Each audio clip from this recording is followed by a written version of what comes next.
on camera. Today's August 26, 2016. We're at the Atlanta History Center in Atlanta, Georgia. My name is Joe Bruckner. I'm a volunteer with the History Center. And with me is Sue Verhoff, who is the Director of Oral History and Genealogy at the Atlanta History Center. We're honored to have with us today Mr. Jeffery Bickerton. Mr. Bickerton is a veteran of the Vietnam War. He served his country from 1966 to 1969. And he's agreed to come in here and talk to us about his experiences, both prior to his military and service and subsequent to his military service. And he's got a fascinating story about what he did while he was in the service. And he served in Vietnam, and he's going to tell us about his experiences while he was in Vietnam. This is part of the Library of Congress Veterans History Project, and we really appreciate you coming in here to talk to us today. Glad to be here. Would you give us your name and the city and state where you currently live? I live here in Marietta, Georgia. My name is Jeffery Thomas Bickerton. Just make sure with my dog tags here. Yeah, my age is out. Date of birth? Where and when were you born? I was born in Kew Gardens, New York, which is Queens, New York, and I was born in 1946, September 8th, 1946. Okay. Tell us a little bit about your upbringing. We were just a regular family from living in Queens Village, New York, and I had an older brother, about a year and a half older than me, and a sister 3 years younger, and a much younger brother, 7 years younger. My father worked for his father in Manhattan, and my mother was a homemaker, but she was a career woman before that. Probably the first time I remember any thing about my family was, of course, Christmas and playing on the sidewalks and things like that. But my father came to me and said, "Come upstairs. You have to see your mother." And I went into her bedroom and found out that she was seriously sick. And what it was she caught polio, and she got polio when she was 30 years old, roughly that age. And she was pregnant with my younger brother, and which was pretty serious deal. And the polio that she got actually was extremely serious, and they were going to take her away.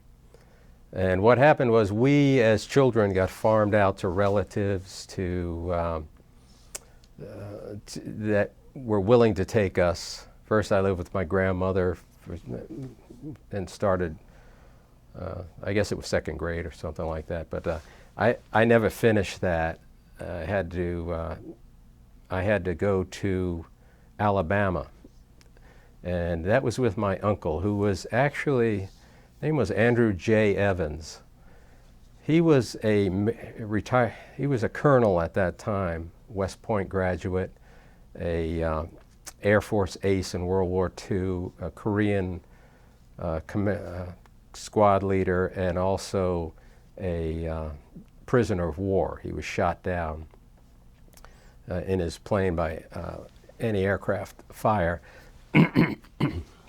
Excuse me. And he was just back relatively 6 months from being a prisoner of war in Korea. He had 4 children. One of them was my age. And we're still great brothers to this. His name is Dick Evans and lives down in Charleston.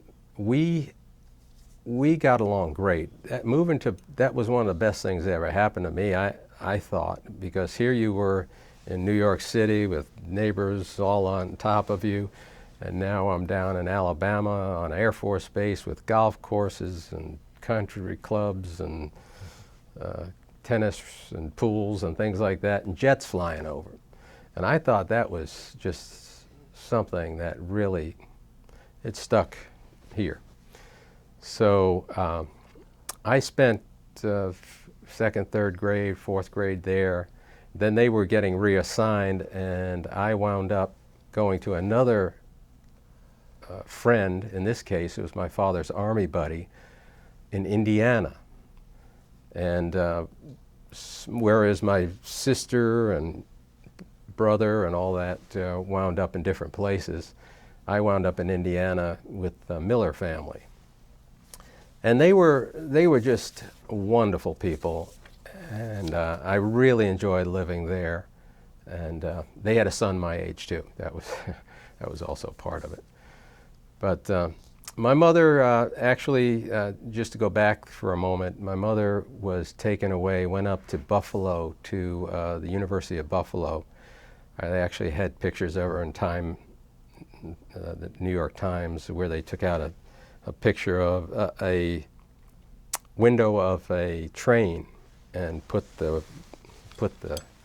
her through the window because she couldn't stand, and she was up in New York in an iron lung.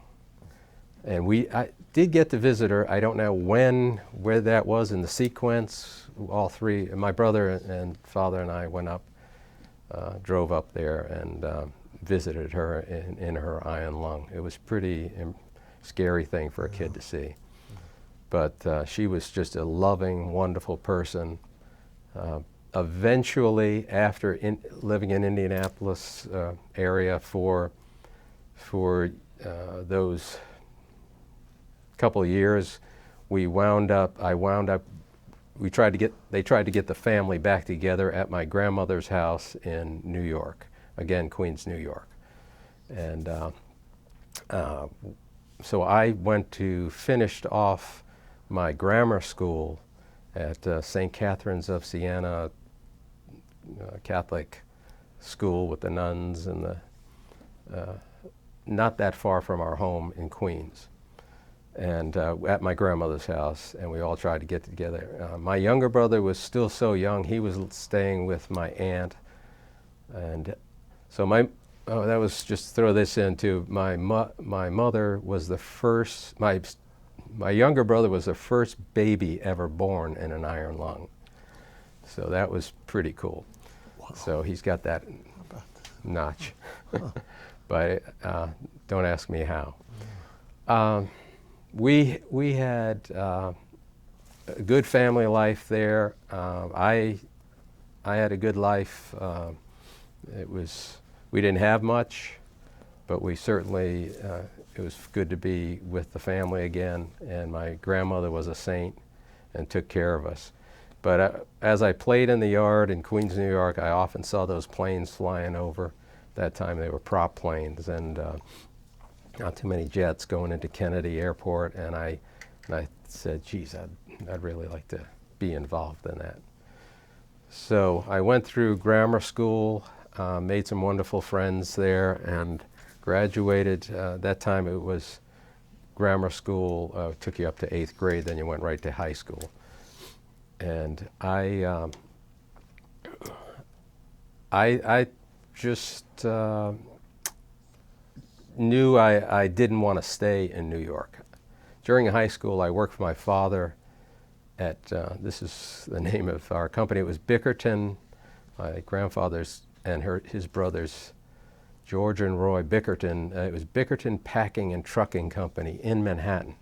And I worked there in the summers putting together bales of textiles.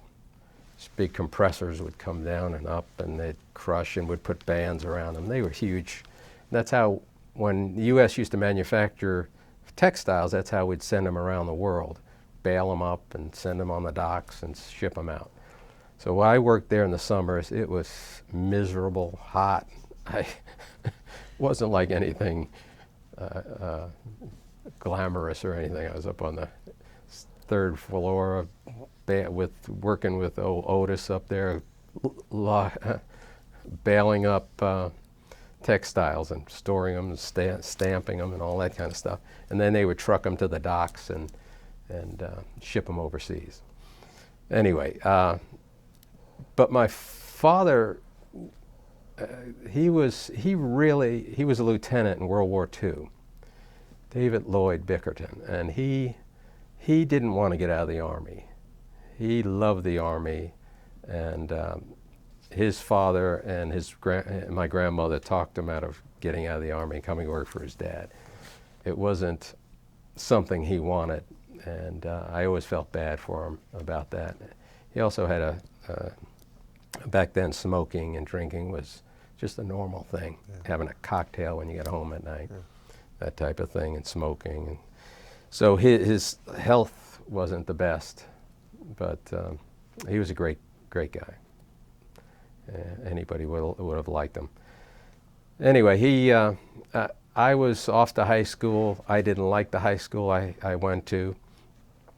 It was a public high school, Andrew Jackson High School in Queens. And as soon as high school was over, I didn't participate in anything. I just went home. And I just didn't like it. But I knew that I wanted to be a pilot. And when I graduated high school, the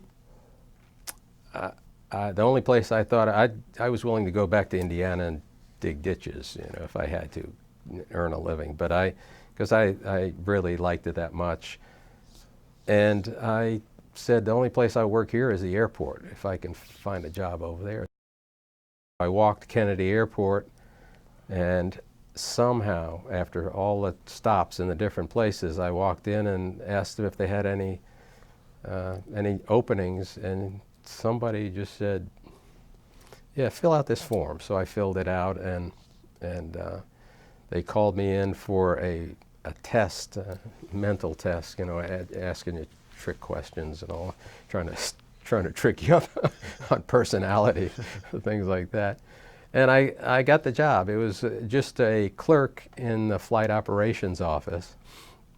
And of course, along with flight operations, weather and pilots and all that, along comes stewardesses. Stewardesses at that time were stewardesses. They weren't flight attendants.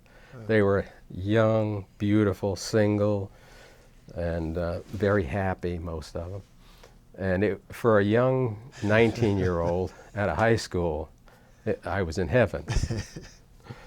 And so I said, this is where I want to be. I want to be a pilot. So every cent I put with United, worked at United, I put into flying lessons at a Deer Park Airport on Long Island. I'd drive out there and fly.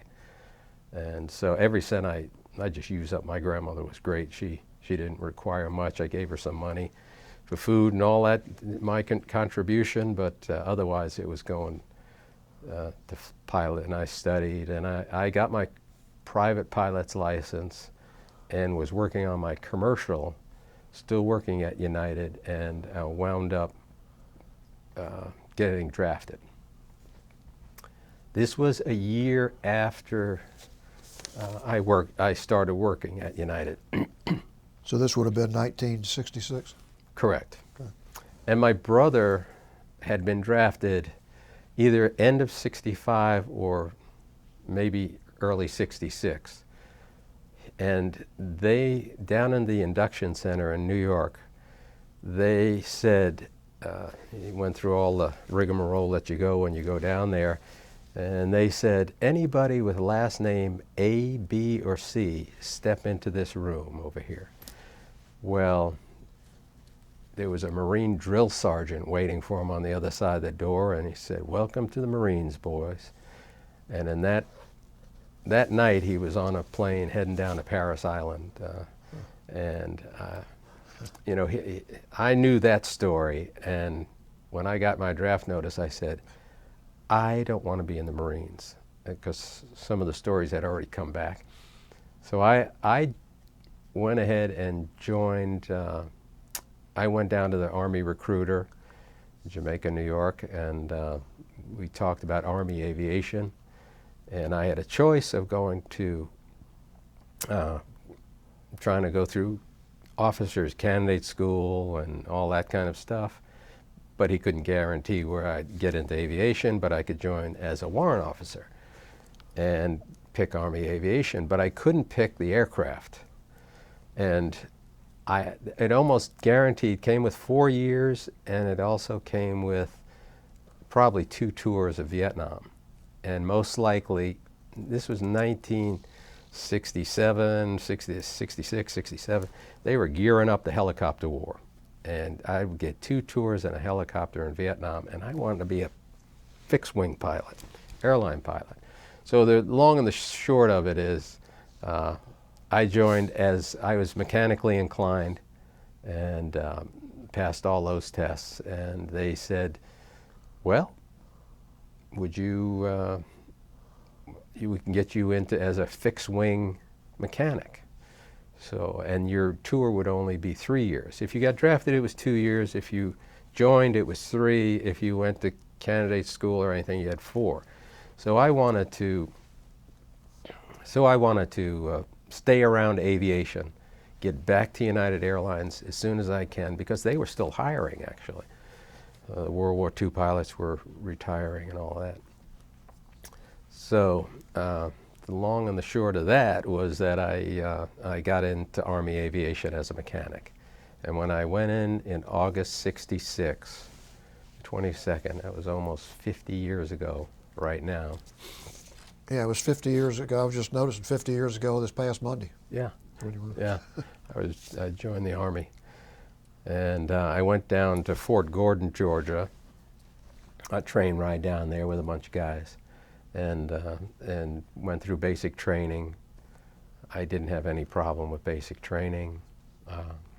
After that, except it was hot. Georgia in August. What am I, crazy? Anyway, I went over to Fort Rucker, Alabama, down in Dothan, and went through advanced training and mechanic school and all that kind of stuff. But they didn't train me on these big engines. They were pretty much working with Army aviation. Had bird dogs, which are I forget the designation of a bird dog now, but it was where I was destined to be, working on these bird dog, I forget just a spotter aircraft. Yeah, two place, yeah.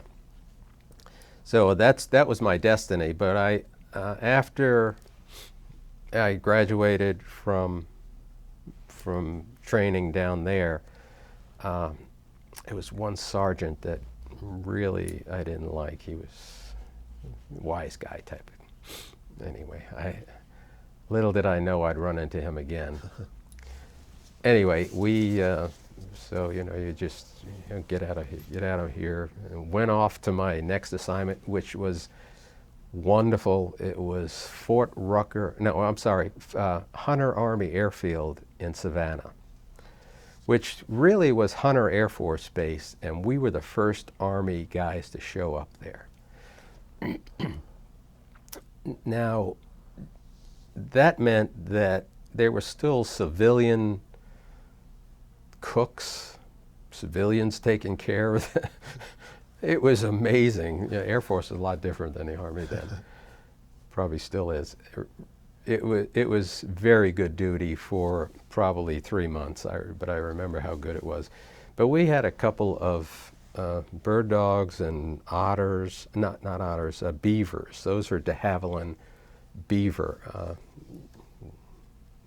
always forget the designation of all these. It's been so long. But anyway, it was a de Havilland aircraft, and it was more of a 4-passenger aircraft, where the Otter, which was a de Havilland Otter, was 9-place. It could carry 9 passengers. Anyway, we had a couple of beavers out there, and we just go out flying with them once in a while, and took some trips out to Texas, up to Virginia, things like that. But most of all, we just hung out in Savannah, and it was a wonderful thing. But my group, the guys that I graduated from, were all going to be sent off to Vietnam. And because my brother, Steve, was already in the Marines and in Vietnam, I didn't have to go.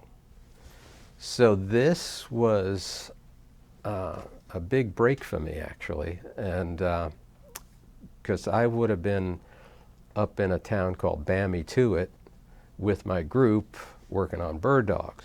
Well, I stayed back in Savannah for maybe 4 months there, and it was just great. I had friends, civilian friends, and places to go, and just a wonderful environment. Making some money? It was fun. And then I had relatives in Charleston. I'd hitchhike up there. That was when you could still hitchhike down the road and get picked up. But I also was doing some flying, and I also just fall back to Fort Rucker, Alabama. I also flew out of Fort Rucker, Alabama. I go to visit cousins. Matter of fact, my cousin from Indiana. I went to visit him down in Lake City, Florida, and his name was Chip Miller, and he was going to college down there. And I flew down there one weekend and coming back, I knew I had to be in formation on Monday morning. Sunday afternoon, the front had come through, I thought, and everything, and I got in my plane and flying back to Dothan, and I started getting heavier clouds and heavier clouds. This was before I was instrument rated, and just was, I had been when you take flying lessons, you wear a hood. They call it under the hood, and you can't look up. You can look down at your instruments. You have this crazy hood on, and all you do is you pilot the plane by that, and it simulates being in instrument conditions in the clouds. So you can't get your orientation looking at the plane. Well, I flew back and I got lost in the clouds. I had to climb because I was below the clouds, and I knew there was a radio tower at 1,500 feet from my map I'm looking at on my lap, and I'm flying down the road going back to Dothan, and the rain's getting lower and lower, and I finally just say, there's a 1,500-foot radio tower ahead. I've got to climb, and I climbed up. But I climbed up in the clouds, and I was a wreck because I looked out, my orientation was all off, vertigo, everything. I'd get control, then I'd settle down and start making calls on the radio, and I couldn't get anybody on the radio. It wasn't working right. It was a little bit of a nightmare, and I actually thought I wasn't going to make it. But it wound up that I finally did raise somebody on the radio after probably what was a half hour of figuring out what I was going to do when I ran out of fuel. And I talked to this guy, and he came in the cockpit so loud and clear, my whole hopes just raised right up. And I was, this was my you learn to fly this way. There's a story in the back of Pilot magazine that it's always, I learned to fly this way. Because every pilot goes through something crazy like this to make, slap you into reality and say, use your training, learn, you know what to do, all these kind of things. And I eventually, thanks to this guy at Dothan Radio, it talked me down through the clouds, and I made an approach to the airport, and he said, "You're over the airport. Do you see anything?" I didn't see anything. He says, "You're just on final at the airport. You should see something." And I said, "I see nothing." He says, "What's your intentions?" I said, "I'm coming down," because I was almost out of fuel, and I just kept coming down. I was probably about 400 feet when I came out of the clouds, and I saw the end of the runway go by, and I said, "Oh." So I swung the plane around and landed. It was a really great story. I landed with one hand thanking him and everything like this. And I'm thinking, yeah, I thought back on that so many times. And the guy I rented the plane from in Dothan at another airport is Blackwell Field. He was listening on the radio of me with his rented plane, lost in the clouds. He gave me hell when I got back, but I did get back. But that was the way I learned to fly. Well, that probably gave you confidence that you could handle some pretty tough situations. It certainly did. I mean, when you're in the clouds, staring out at that gray and don't know which way's up and which way's down, it really, under the hood, doesn't mean anything anymore. But I've been under the hood many times while I got my instrument rating after that, but I knew what the experience was like. And the whole thing is to use your training. I sort of forgot where I went back to clouds because I think I was talking about I wanted to be a pilot, and I was taking pilot lessons out in Long Island, and no, that's not where I was. I was down in Hunter Army Airfield in Savannah. Yeah. And I would fly up to see my relatives in Charleston and take people for rides around Savannah. It was good stuff. Eventually, my unit got sent off to Vietnam, and I didn't have to go, so I stayed and stayed there for a little longer.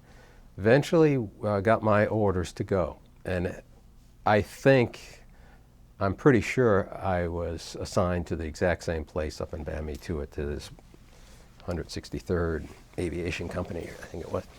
And I knew my buddies were up there, especially one good friend I was really friends with from Denver, Jim Elliott. And Jim was up there saying, yeah, come on up here, we'll have a good time, we'll take care of you, all that stuff, show you the ropes. Anyway, I get to Vietnam, I fly over to, I land at Cam Ranh Bay, and then got when I got there, it was literally just at the Tet was still going on. This was the communists' big push in the end of January, 1st of February, 1968, where they were coming. They invaded almost every major city in Vietnam, and took over, killed a lot of people, and showing their force. And eventually, of course, we beat them back, but it was very tense there when I arrived at Cam Ranh Bay. Cam Ranh Bay is a relatively safe peninsula halfway down the long Vietnam coast. And it was a relatively safe place, had a huge parallel runway airport and a port for ships and all that kind of stuff. So getting to it was tough, but they still came into Cam Ranh Bay. And so the people at the transient center were on high alert. I mean, they were very nervous about what was going on, and we had to take shelter and all this kind of stuff.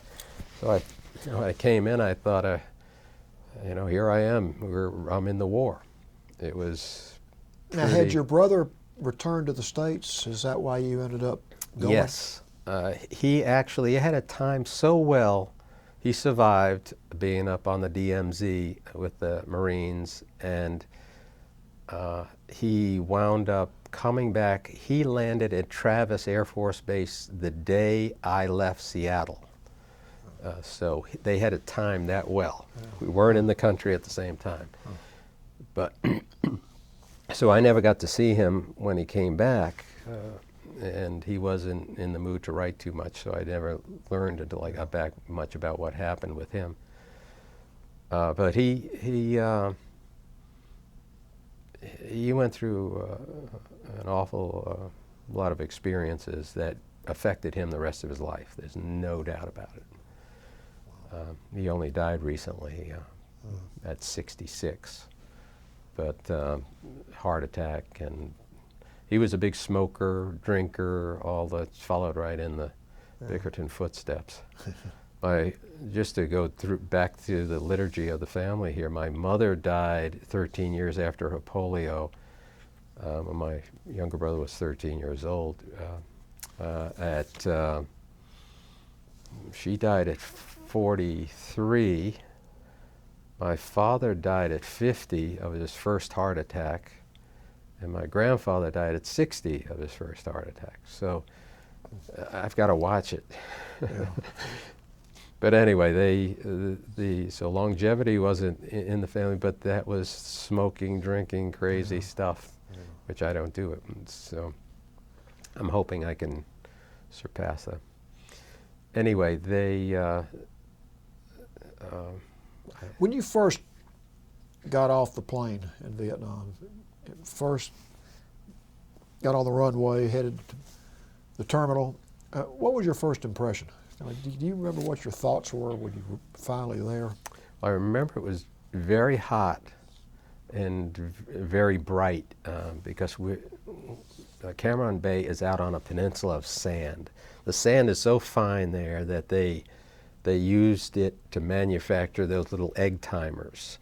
That's where they got the sand from. It was just pure coral sand, and it was very flat, but mountains off in the distance, and you could see the water on both sides of the peninsula. It was a hurry, get to shelter type of thing, go, go, go, go type, because they were still worried about the Tet. They were still getting some shelling and things like that. So I went over to the transit barracks, and I found that to be almost like a prison. That was my first impression. Because we were assigned, they didn't know who was on the planes, who was assigned to the government, working, sorting them out, shifting them up to the different places.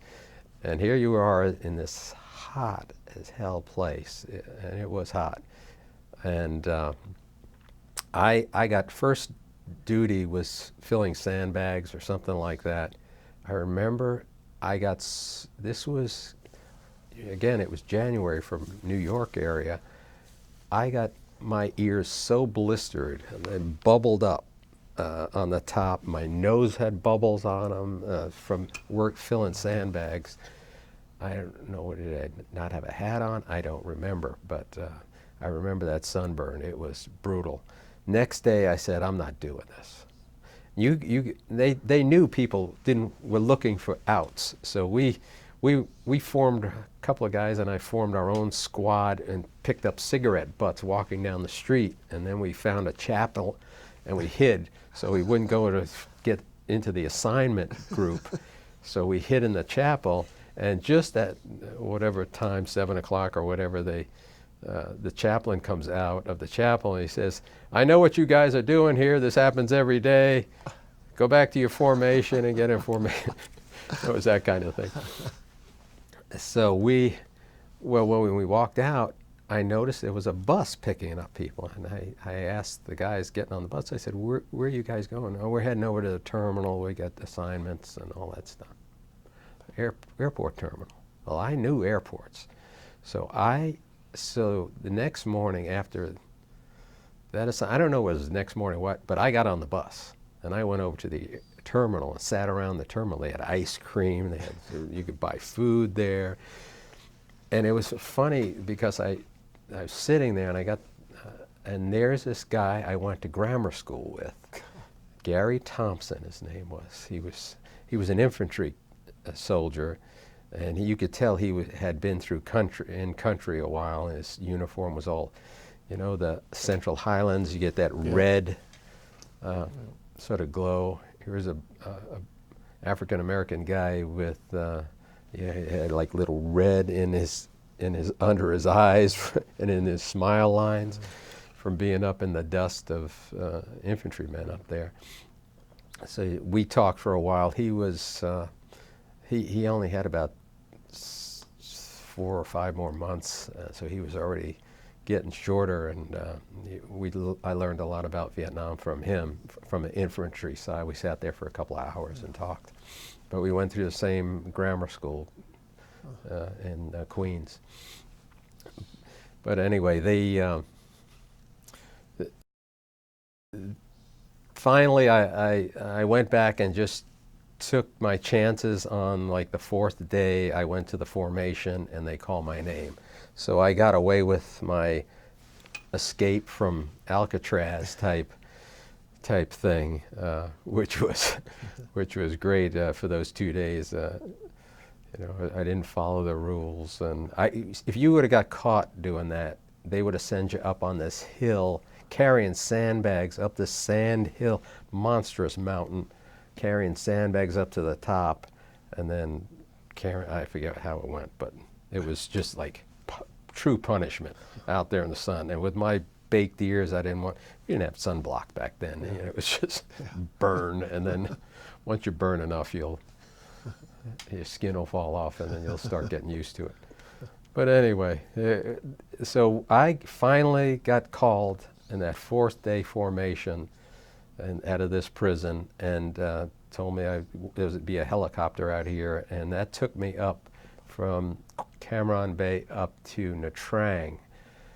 And there was I got on, went over to this, I don't know, I can't remember now. I think it was I must have been Air Force or something. I got on a C-130 and flew up from Nha Trang up to Quy Nhon. Quy Nhon's a little further toward the north, but it's still on the coast.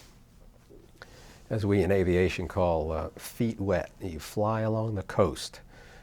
You try not to go over the mountains. So we flew feet wet up to Quy Nhon, which was again sort of off on a peninsula that stuck out into the ocean, and the runway was north-south right across. So we came in right, landed at Quy Nhon, got off. I went to the 223rd Battalion headquarters and reported in.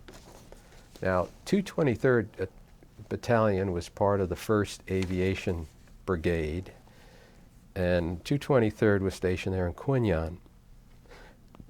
And they were the ones that were responsible for the bird dog companies up in Bamituit, helicopter companies in Quy Nhon, different places. I didn't really know much about that, but so that's why I was reporting to the 223rd.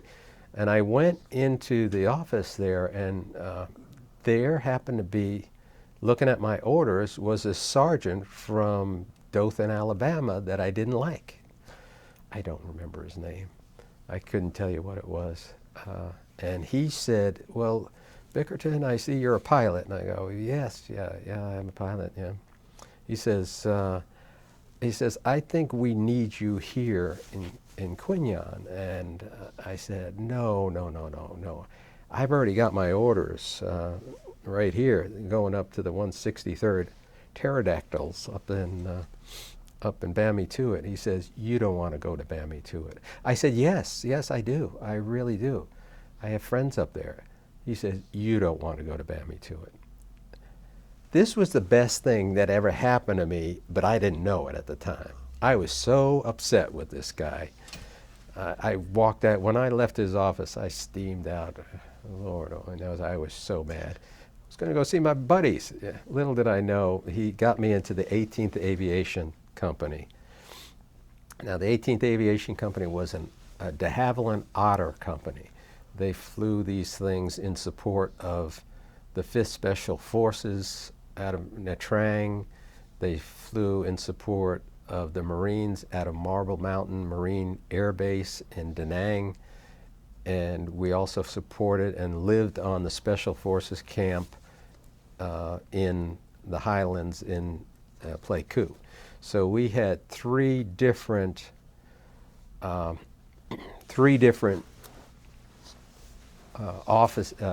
platoons out there. First up in Marble Mountain, Pleiku was the second, and down in Nha Trang. I actually brought along a picture of the de Havilland Otter, so you get an idea of what it looked like. It's not a pretty plane. They're pretty now. They fly out tourists out of Vancouver and Alaska, and they put turbine engines on the front. But back then they had a big radial engine on it, and it was I have to say this, in its time, and this was its time, its short time, it was the best single engine utility type STOL aircraft. STOL means short takeoff and landing. that the Army or anybody had. It was a performer. It could really get into strips that were 1,000 feet long and get in it and jump over a 50-foot tree line. It just couldn't climb, which was its problem once you cranked the flaps off after you jumped off the runway. So that was another issue. But What was the size of the crew? so we had a captain, a co-captain, a co-pilot, and a crew chief. And I first went up to play coup. Again, I have pictures of the 4 places that I wound up, or 4 different platoons, the airports. I'll leave with you guys as for a file, but that I took myself. But these photos, anyway, I went up to play coup. That was my first, after I got defused and from this sergeant who was my savior. I could hug him now, but I went up to, they sent me up to play coup up in the Highlands and to work on the ramp and learn the Otter. And I'm mechanically inclined. I learned pretty good. We didn't do major maintenance up there. We did some maintenance and fixing things and all that. But we rode a truck from the flight line back over through Pleiku town to the Special Forces camp, to where we ate and all that kind of stuff. We had hooches or tents. I remember a tent, but I may be wrong. But I remember showering, and they had a real bathroom and things like that, which I was grateful for. But showers and all that stuff, hot water, which was good. Anyway, but while I was there, probably 2 to maybe 3 weeks after I was in Pleiku, this captain calls me. This was at night, and somebody comes in and says, the captain wants to see you in his quarters. And I said, okay. So I don't know what, I walked over to his quarters. I know it was dark, and I walked in. I recall pulling tent apart and saw him and another officer sitting there, who I realized later was a chaplain, and sitting under a lamp, one of those lamps hanging from the ceiling, one of the gas type propane lamps.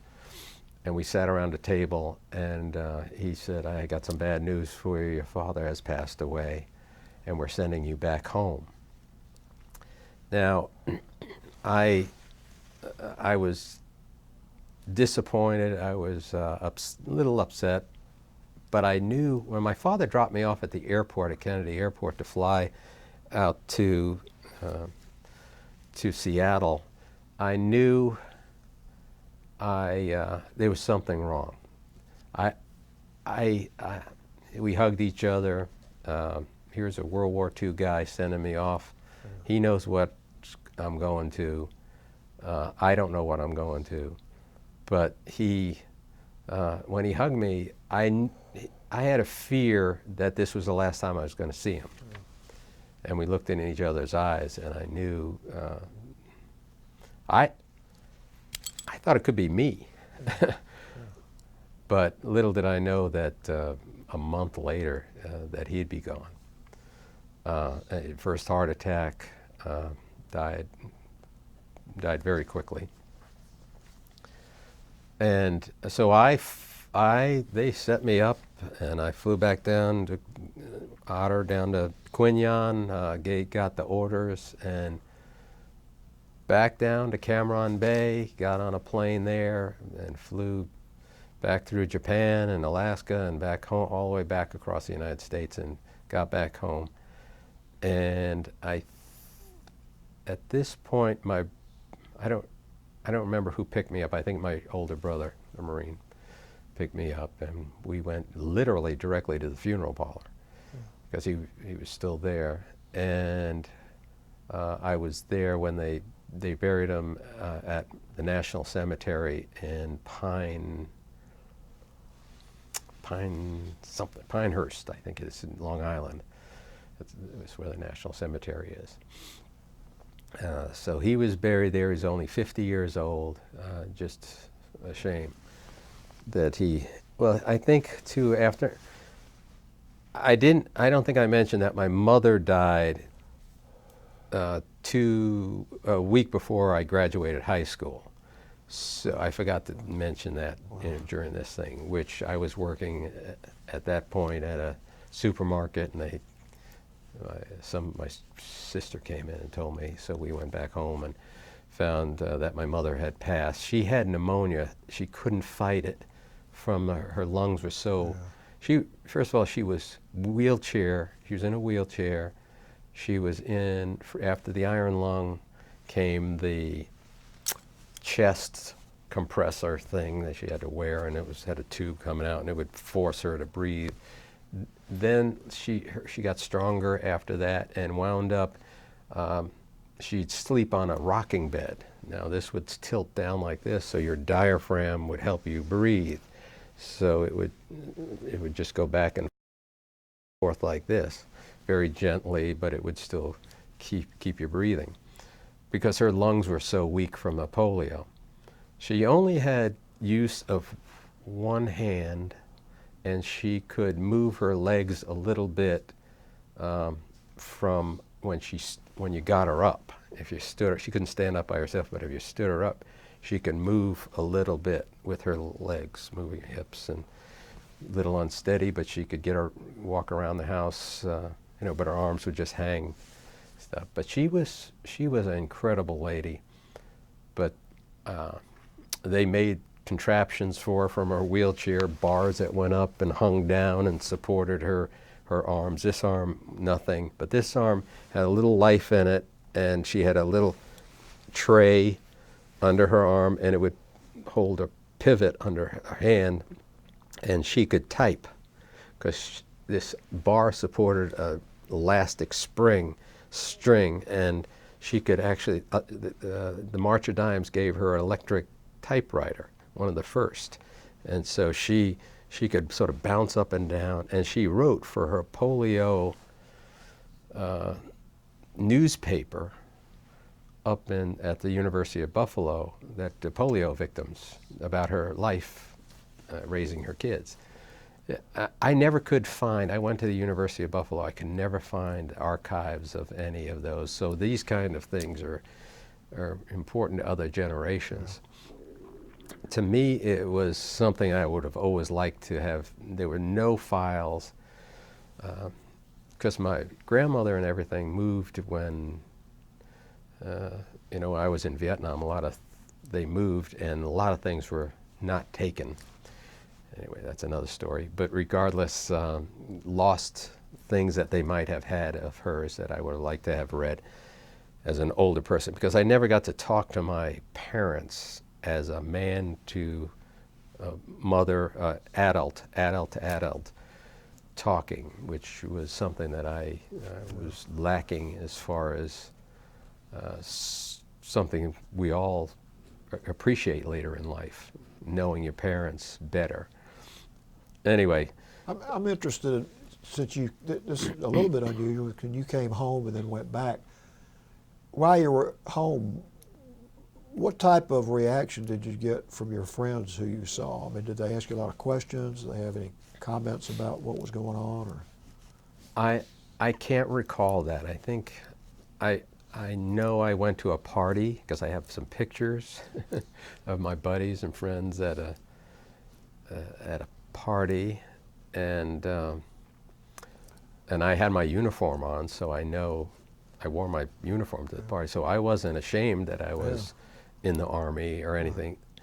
And my group of friends were all concerned about Vietnam. I mean, if you're a young man and you're not worried about going to Vietnam, because the stories were coming in 67, about 68, about what was on. Actually, 68 was more people were killed in Vietnam than any other year, with 69, I think, being next, and 67 being before that. I mean, so it was a big push.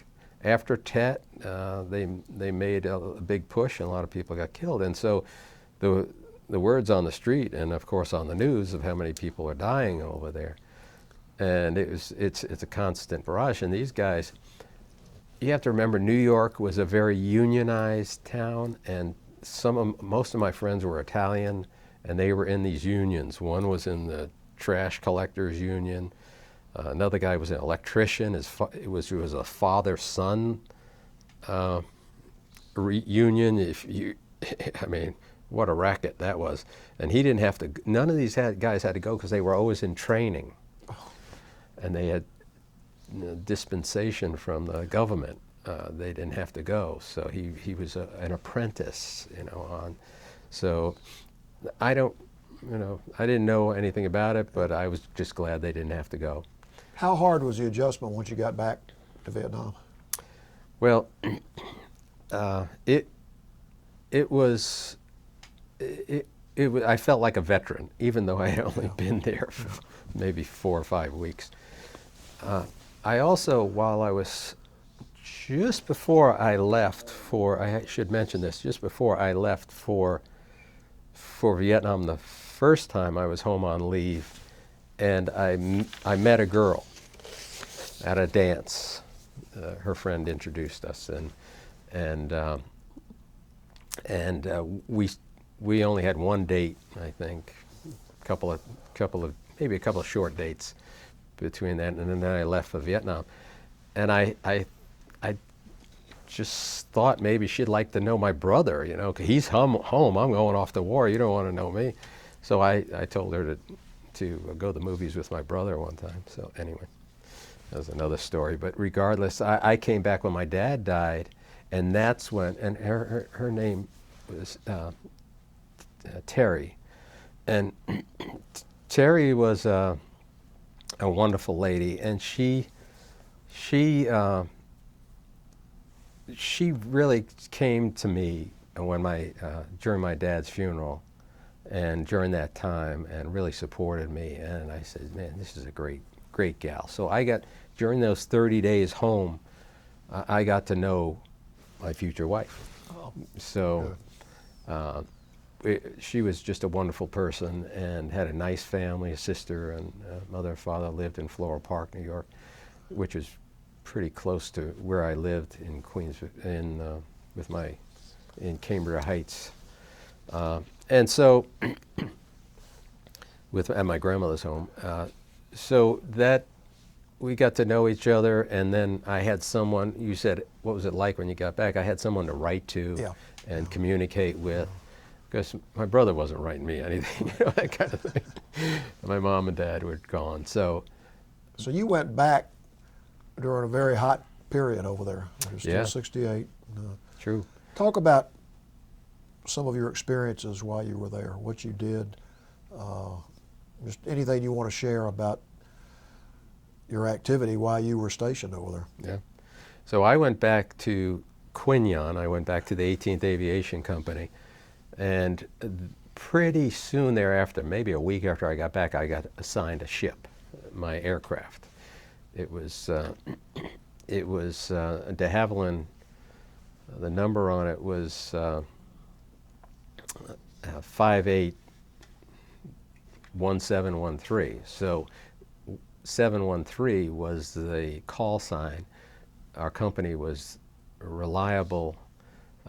We called ourselves low, slow, and reliable. Actually, our little logo that we wore is a picture of an otter and on the wrong side here, an otter, and this was the original logo, but they didn't have any red over there, so they changed it early on.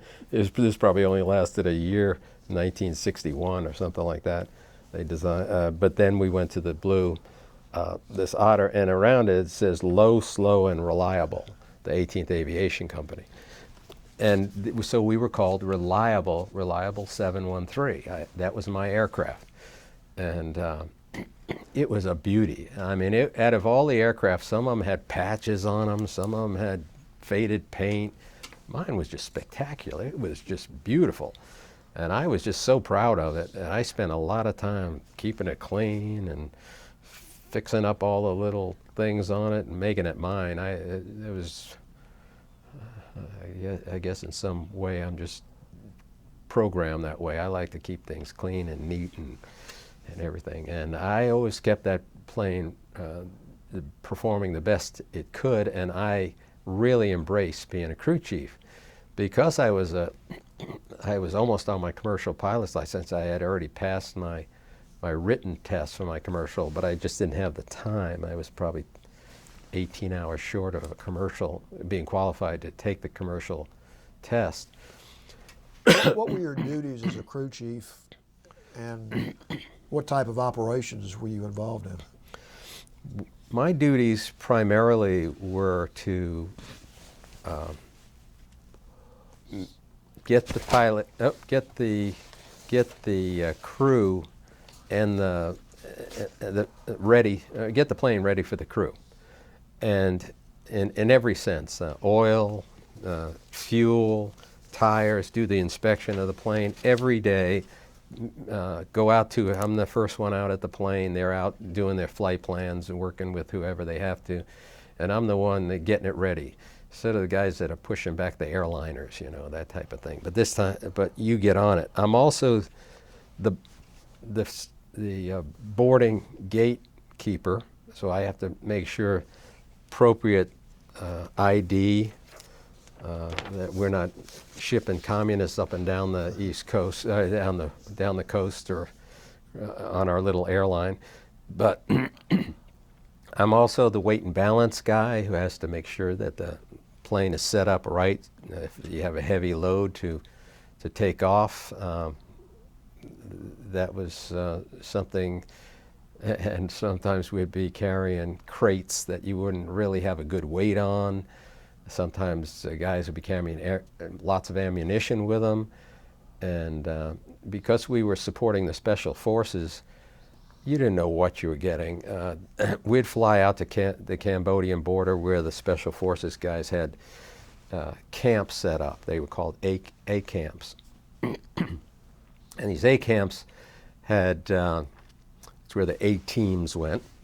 And our plane was perfect for them because we can carry supplies as well as 9 passengers, and their gear.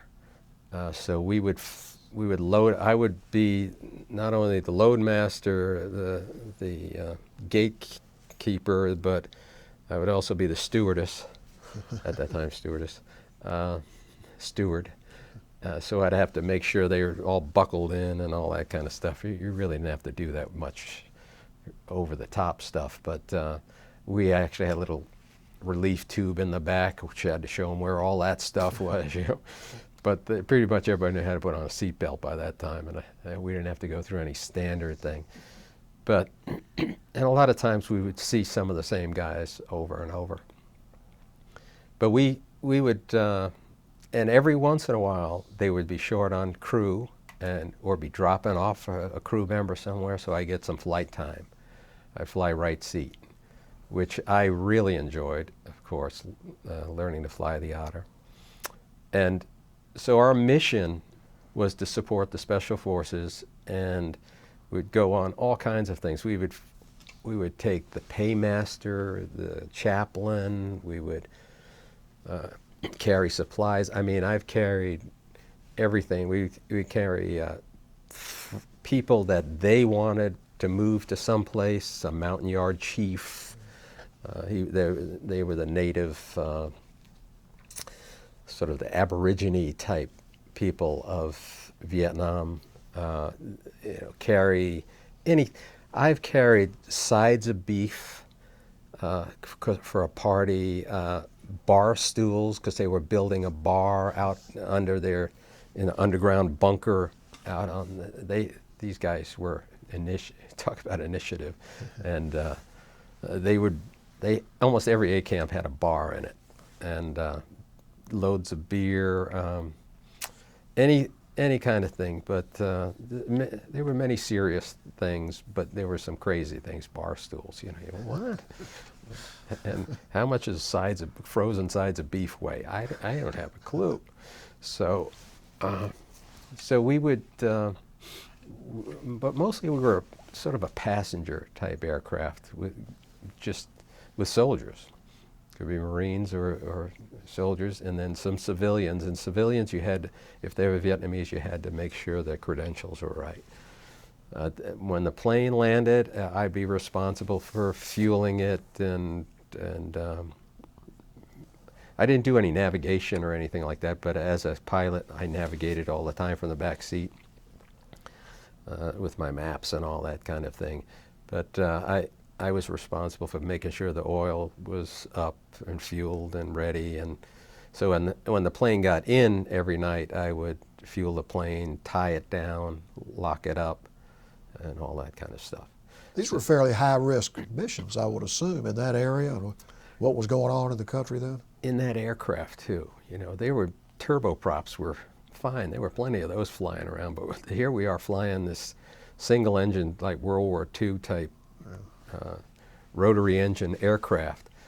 It had 1,340 horsepower, some cubic inch engine, I think 800 horsepower. I can't remember all the details anymore, but it was a powerful thing. But it was noisy and big, and it leaked oil, and what happened was they were somehow somebody changed a government standard, government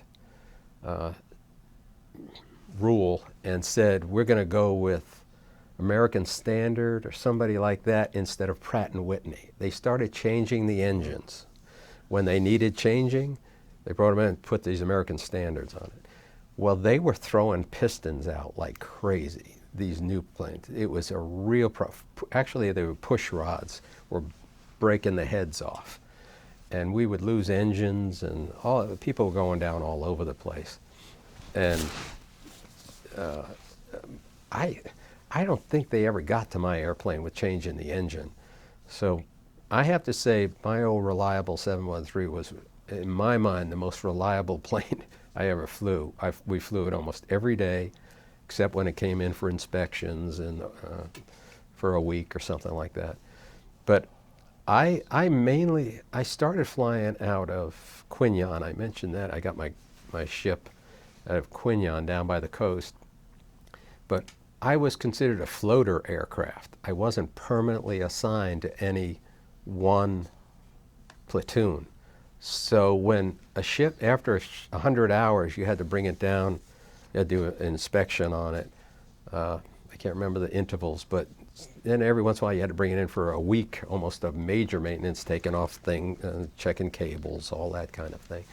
And while the plane is down, I would go up to Pleiku, or I would go back up to Pleiku, or up to Da Nang, up near the demilitarized zone, and I would fly those routes with those guys. And so I didn't get to know people as well as I should have if I was permanently stationed in one spot. I didn't have my own bunk. I stayed in a transit bunk, but you got to know almost everybody in the company by sight or by name, and we all had nicknames. I was Bick. Bickerton, they called me Bick. That's what Army people did. You're short, and if you were McCoy, you were Mac, that kind of stuff.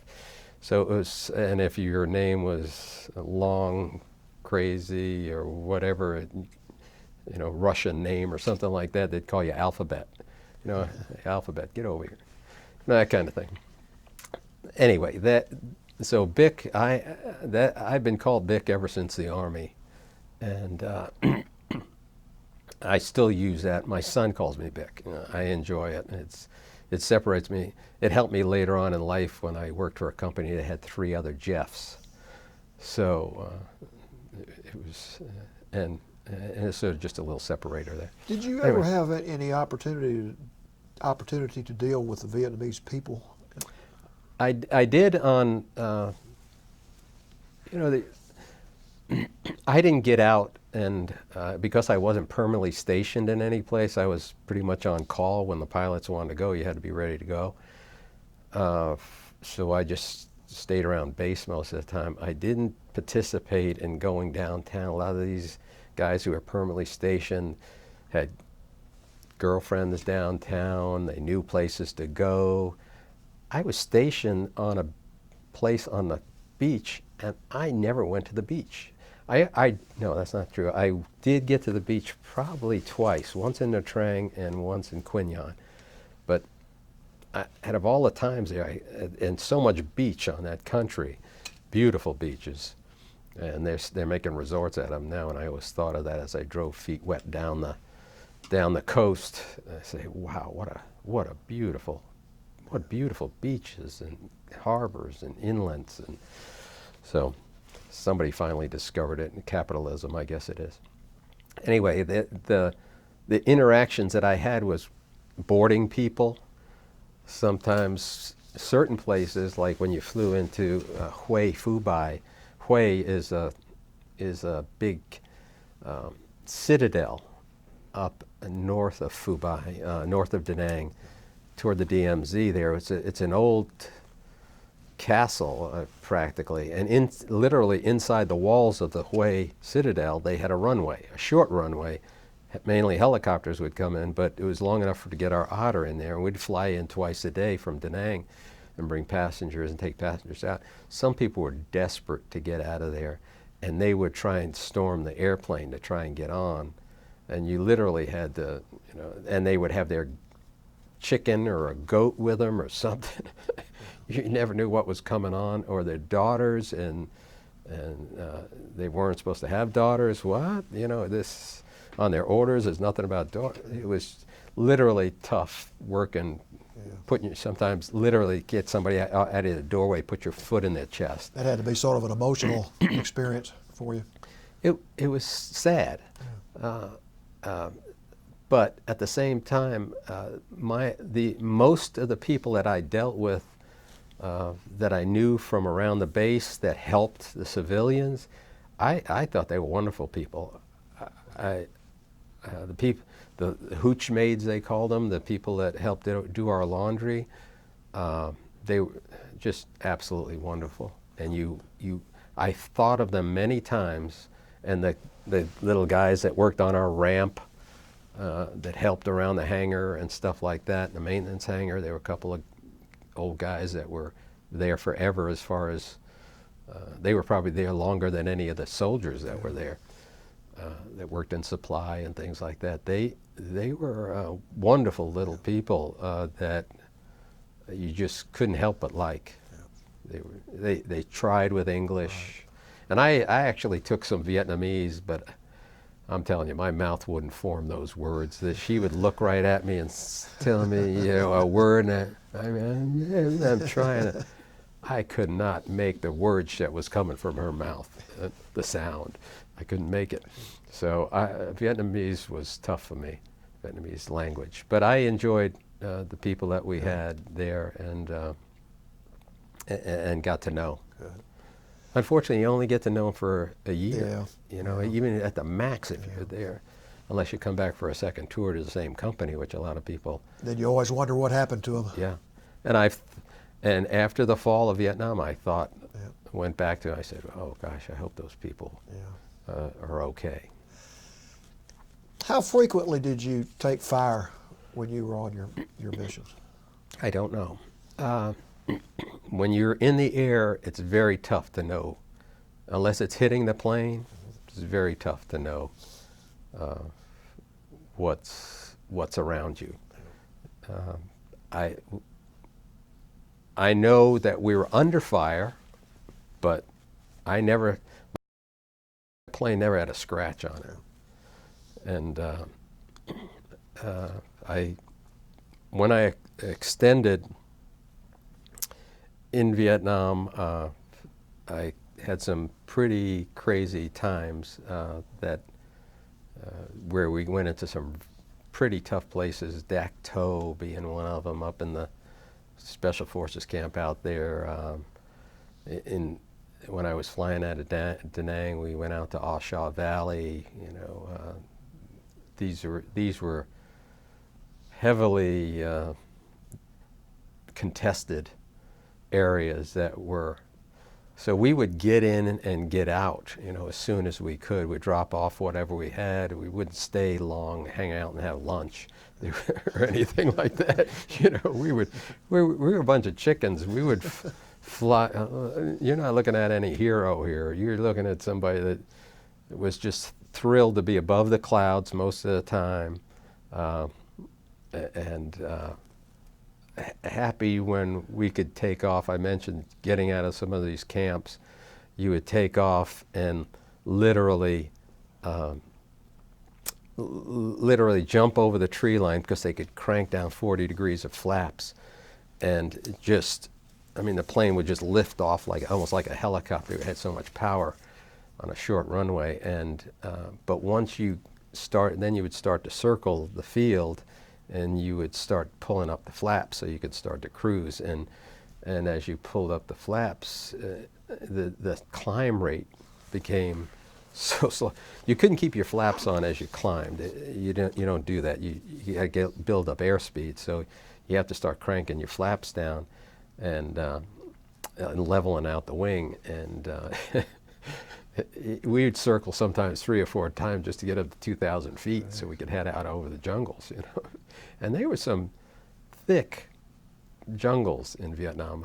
I mean, I was all over that country, luckily for me, because I found that I enjoyed knowing what the country was. The Delta was, to me, was one of the scariest. The Mekong Delta was one of the scariest places because I got used to flying over the mountains and the jungles. Lord only knows what would have happened if we went down, but we. Why was the Delta scarier to you than the? How we couldn't win that war down there was beyond me. I mean, the only places to hide were along the rivers, and you know, the little hooches and all that stuff. I mean, we had helicopters flying over it. We had troops on it. It was just, to me, it was just odd that it was going on so long down there, that they were still so active. But I didn't know anything about tunnels and all those kind of things, and the warfare that was going on in that place. It just was just an eerie place. Are there any particular? It was beautiful, by the way. Oh, yeah.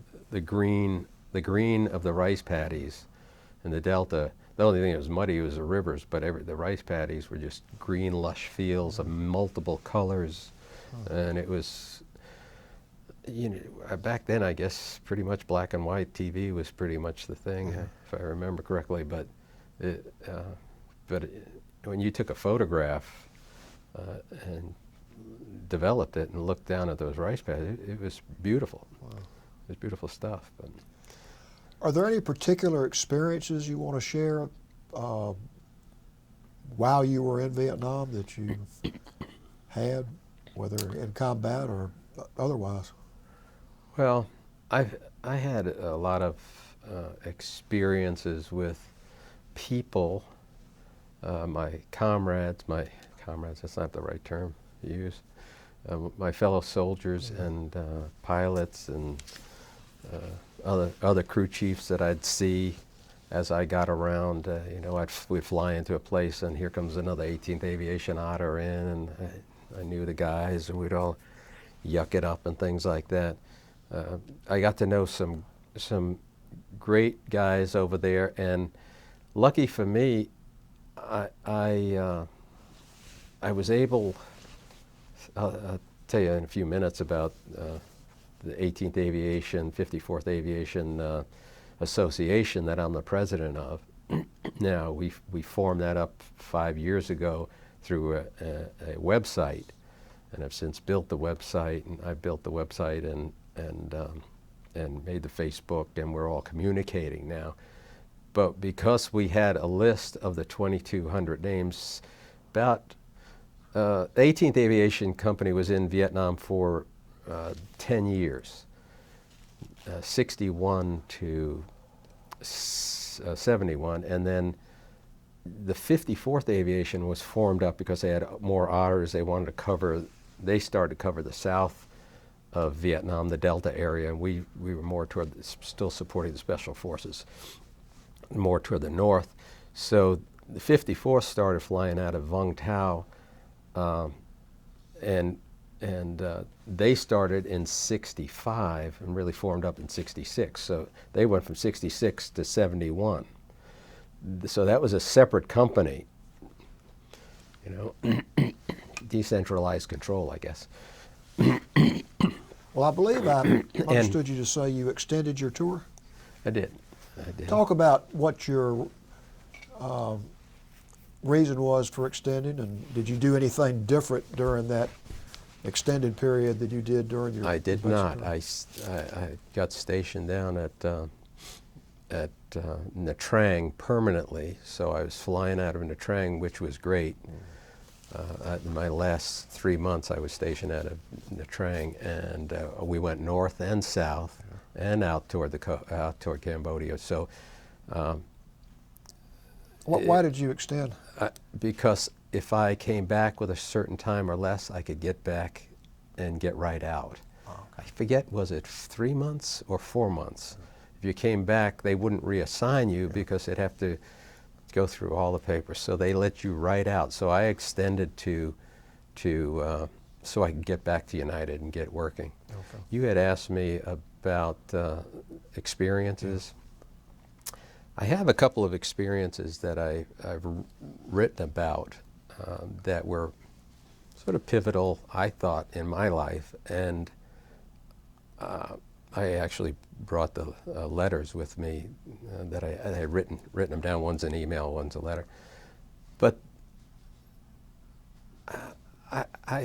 one of the things that I forgot to mention while I was in Quy Nhon after my father died, I got back, I was assigned to my ship and everything, and the commander calls me in, he says, "Hey, who do you know?" And I go, "Huh?" He says, "I've got a top secret envelope here, I'm supposed to open in your presence." And I go, "What?" Wow. So he, the captain or major, I don't remember who, he opens this thing up, and he reads it. They want me to get on a plane and go down to Saigon and meet with Major General Andrew J. Evans, who I lived with in Alabama when I was a kid. And of course I didn't know who he was, but and you know, hadn't seen him that much because they had been stationed in Spain, they had been California, and all around the USB, all around the world they had been. That family, my cousins, my first cousins. And he was actually married to my father's sister. He had one sister, and they were married. Well, so I said, "Yes, I know General Evans. I lived with him when I was a kid, and he's like a." So I said he's like a second father to me, that type of thing. And they said, "Well, we just happen to have a plane going to Saigon tomorrow, and you're going to be on it."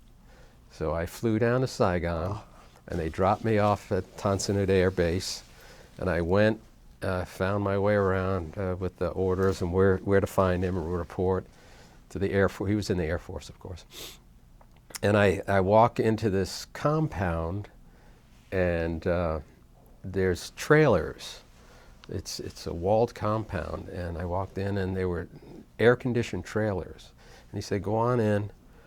This guy showed me where it is, and wait here, and General Evans will be back with you soon. So I went in, and my other cousin was there. So Family reunion. yeah, and he was a warrant officer for the 54th Aviation Otter. He was a warrant, he's flying Otters. His name was Kurt Brown, and William Kurt Brown, he was a great guy. He was flying Otters for the 54th. Well, the guy told me when I came in to help myself to a beer, so here he gets me a beer, and we sit and talk. Well, half hour later, here comes my uncle into the trailer, and he's coming back from a tennis match. This is Air Force. Here it is, it's got to be 120 degrees on a tennis court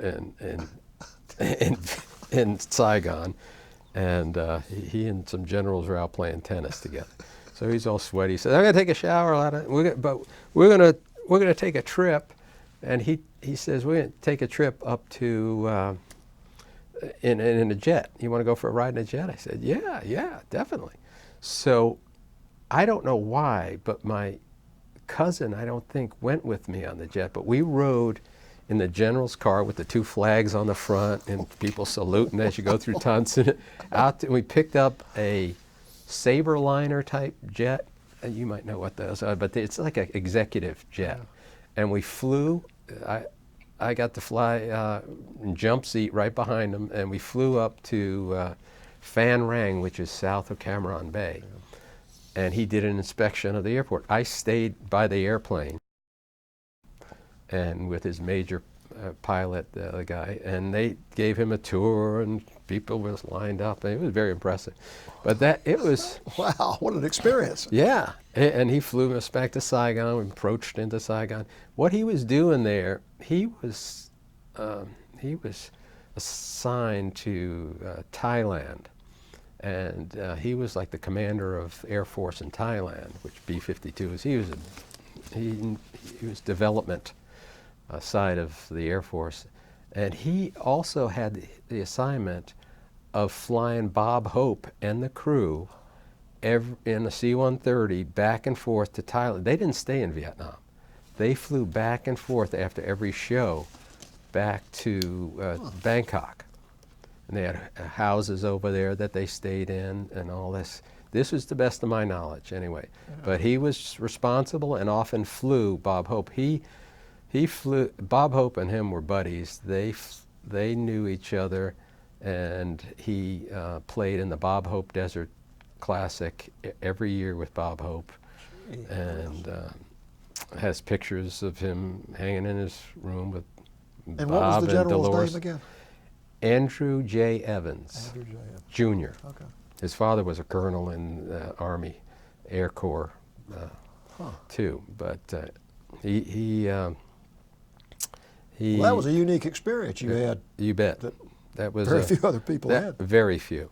But at the same time, when we were flying up there, I remember him saying, well, I'm going to see my cousin Kathy and Susu and his daughters and Dick and Nancy. I'm going to be seeing them soon. They'll be over in Thailand with me, and you know. Now my cousin Dick, he was flying F-111s out of Udon in Thailand. So we were in the Army doing our Army thing along with my cousin Kurt, and the kids are off in Bangkok, Thailand on a private. They were friends with the general. He was also the commandant to the king of Thailand, so he was off at some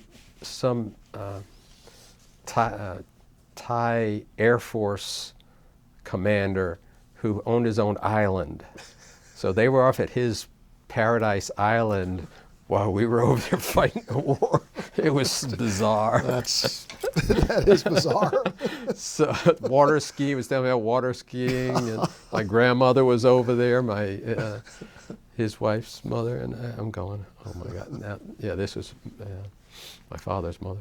So when did you leave Vietnam? So, but just quickly back to those sure. experiences, if that's all right. I don't know if I should tell you these stories here, or should I do it after I tell you about? I think it may be better to do it towards the end. Okay, that would be great. I think that does a good job of sort of summarizing your feelings. My view at that point. Yeah. I left Vietnam. Well, even before we get to that, you did bring a number of pictures, and you also brought a framed picture that's really good. I want to give you a chance.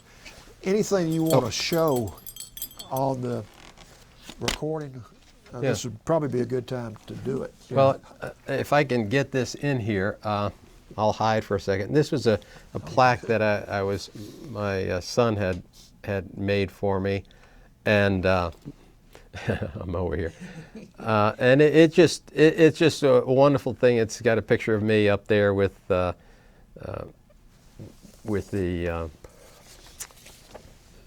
in uniform, sitting guard, pretending I'm a special forces guy, and just some other things that I won while I was there, and it actually has the name of my aircraft, which is hard to see here, but it's also duplicated on the plane itself. It's called Grin and Bear It. That's what I painted on the side of my plane. on one side and my girlfriend, Terry Ann, on the other side. So, oops, sorry. Well, and one item that we could see, but maybe the person watching it can't really recognize you. Your air medal had, is it 8 oak leaf clusters? Yes, yeah. And I think for somebody that's watching this who may not know what that means, give a brief description of, because it's very rare, I believe, to have 8 oak leaf clusters. In other words, I spent a lot of time in the air. I wasn't dive bombing or you know, hunting down. Like, to me, my air medal, it was very important to me. It wasn't necessarily something, it was for time in the air. Sorties and all that kind of stuff were not, when you hear these guys going on sorties in the Navy and Army, Air Force and Navy, I mean, they were, as far as I was concerned, they were dealing with the enemy every time. I was not. I was dealing, I might be carrying bar stools out to the Cambodian border or something like that, or Christmas lights and things like that. It could be anything. Goats, anything. Food, ammunition, all that kind of stuff. Any kind of thing you can think of, mortar shells, whatever it might be, we'd be doing those kind of things, but not, and we'd fly back and get another load, fly out, fly up and down the Cambodian border, stopping at camps, dropping off people. Those kind. I had one more experience, which when I think of helicopter pilots, I think of we flew some special forces team, an A team, out to a crossroads in the middle of the Michelin rubber tree plantation.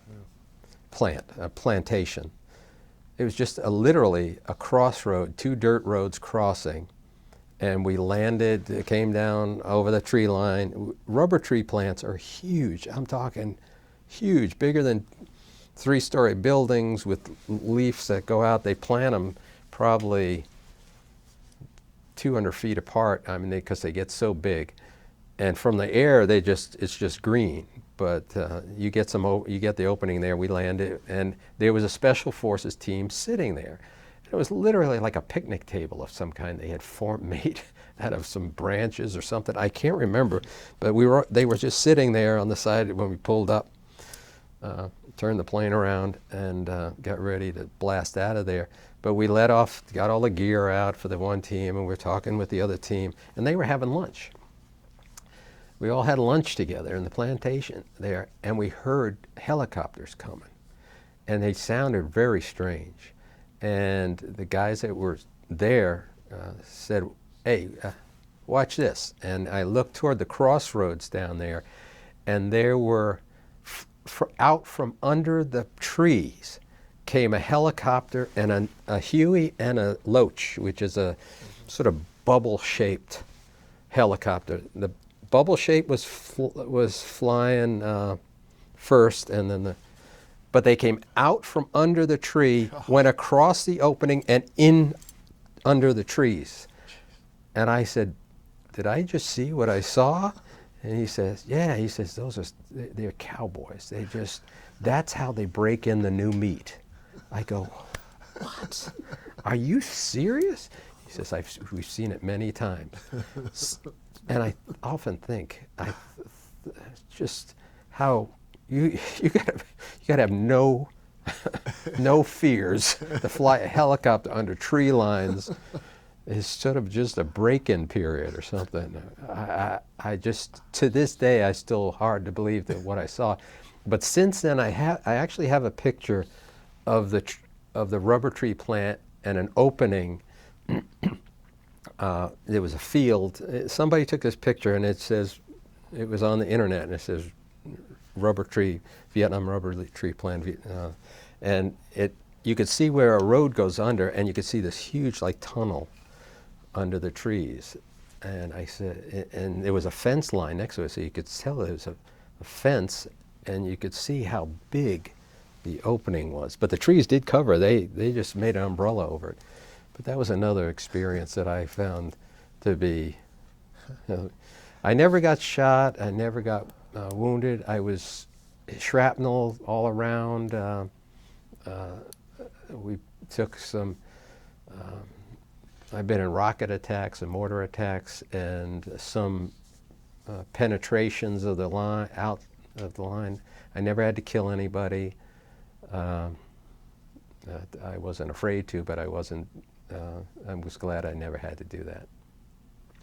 But those were, in some case, in that case like that, those were just experiences that just light you up when you think back on them. But I want to be sure we get one of those pictures on here, you and a couple of your buddies that you showed us before, just to be sure we get a picture of you back in your. Oh, back in the day. Back in the day. Well, I don't know if you can get it, but these are, I took some pictures of, and I'll try, I don't know how Yeah, I whichever get one out the you want light. to show is fine. All right, now this is the guy, did I mention that I flew right seat with sometimes? And this was a guy who had his instructor's license, civilian instructor's license. So he in turn signed off my logbook, and I was able to get de Havilland Army Otter time in my logbook because I was flying with them. These are the group of pilots that I flew with quite a bit. I know most of them,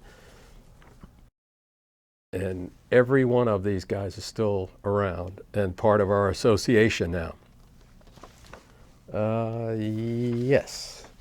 I haven't met personally with Ed, but this guy's one of our members. This guy's this fella here, and all these guys know about our association. This is out on the Cambodian border, standing with one of Bill Bean. This guy's he's standing by a tank they used at the on the line, at the wire they call it, out there. This is Bill Stewart. He was a warrant officer, and actually, I have his uniform right here. If I'm going to put this down for a second. Oh, and this picture here is the captain who told me that my dad died, and he lives here in Atlanta.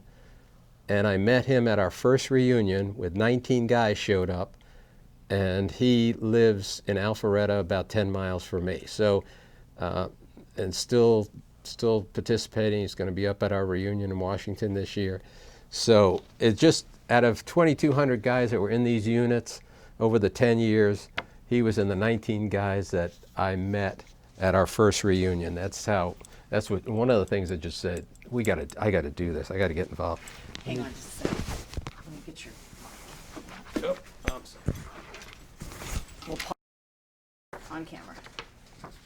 Okay, I was telling you a story about Bill Stewart here. Here we are out at a camp, and he was flying my reliable 713, and this is actually his uniform, as you can. I don't know if you can plainly see, but that's his name, Stewart. He came to one of our reunions last year, and he brought me his uniform, and he said he had an extra, so he left it with me.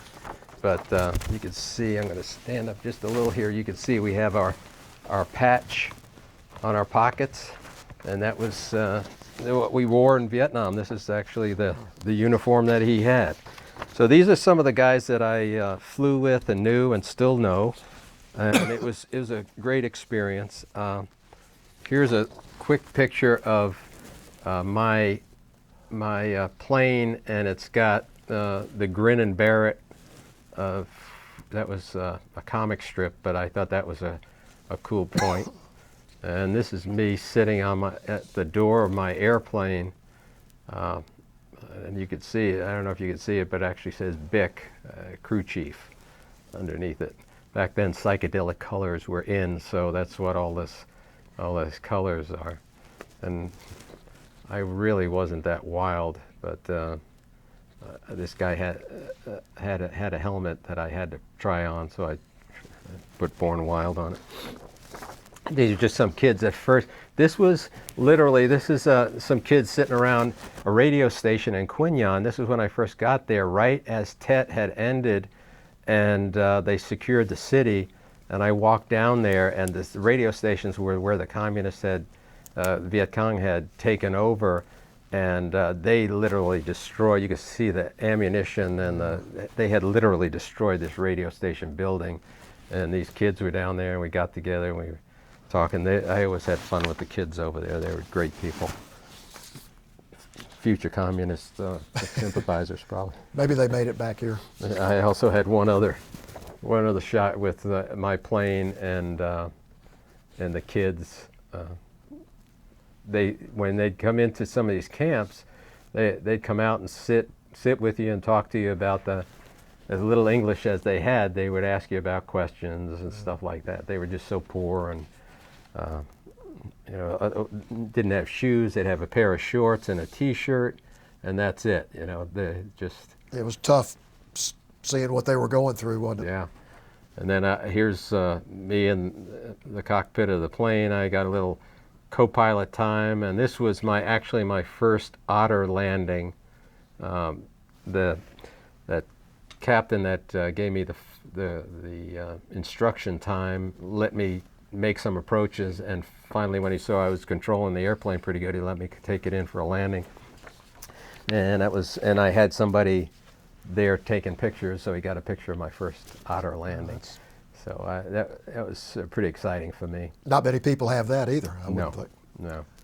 I luckily I sent off and I got a camera from a guy who went on R&R to Hong Kong, and I gave him some money, and this was probably in the last 3 months that I was there, so I did have some good pictures through a single lens reflex type camera that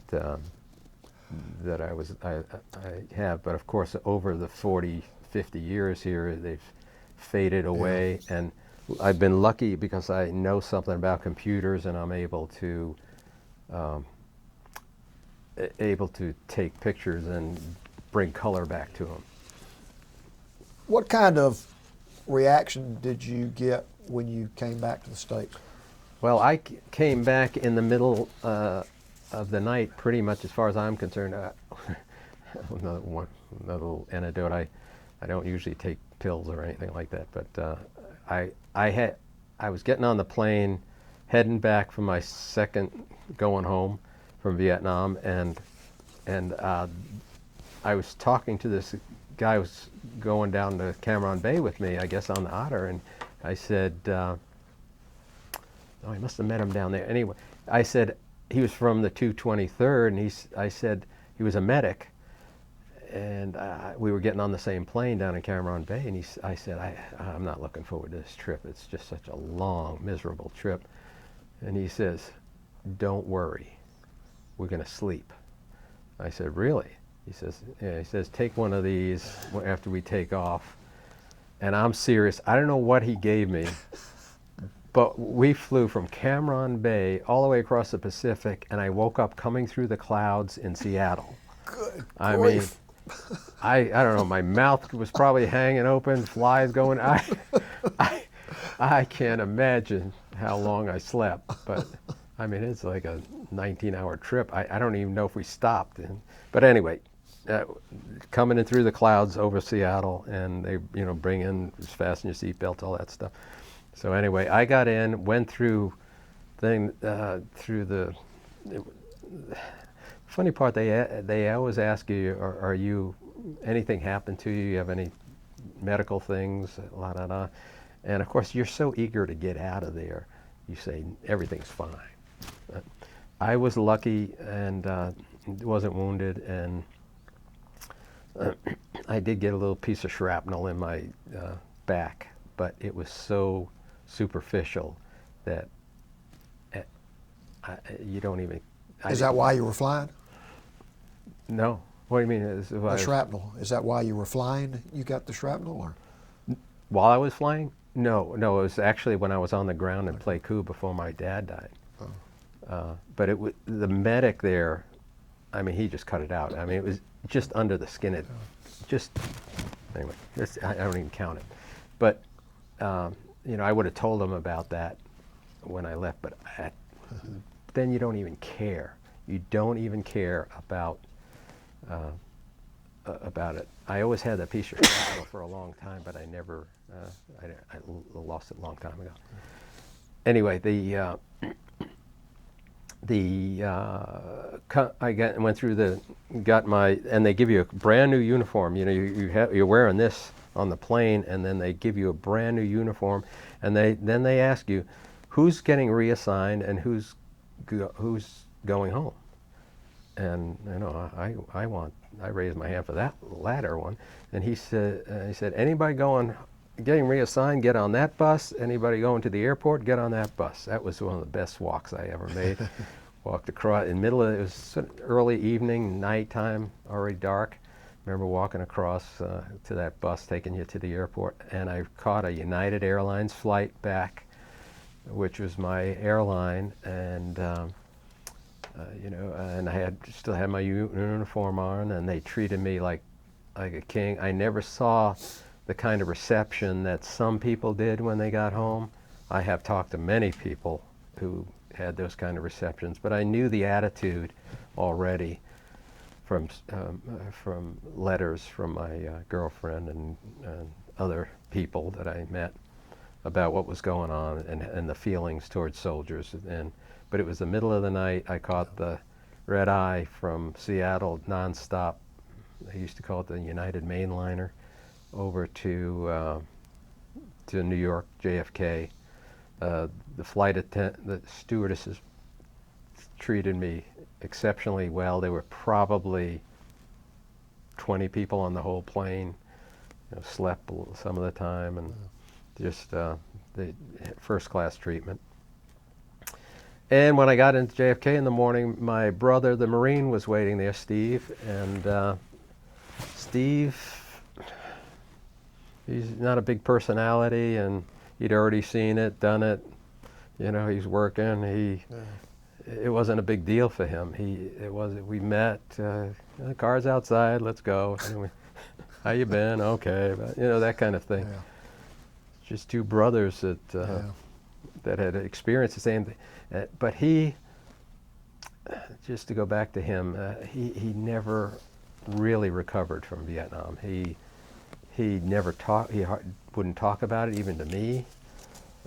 He told me some stories, very few, and he was traumatized from that. I think he was always a bookworm. He didn't need the Marines. The Marines didn't need him. He was a very smart guy, but very book learned, and he didn't want to go in the Marines, I'll tell you that. But anyway, they shaped him. From the time he left the Marines to the day he died, he never saw a doctor. Can you imagine that? He saw a dentist, he got his teeth done, but he never, and a couple of days before he died, I tried to get him to, I took him up to the VA center in Cartersville, Georgia, and they have a Georgia State VA center there, and asked him what we can do. I wanted to get him PTSD analyzed, but he didn't want any part of it. I said, okay, Steve, you get Agent Orange. I got on the Agent Orange roll. I went down to the VA and got on the roll. It's very important that we, as people from the Vietnam theater, get a physical for Agent Orange symptoms.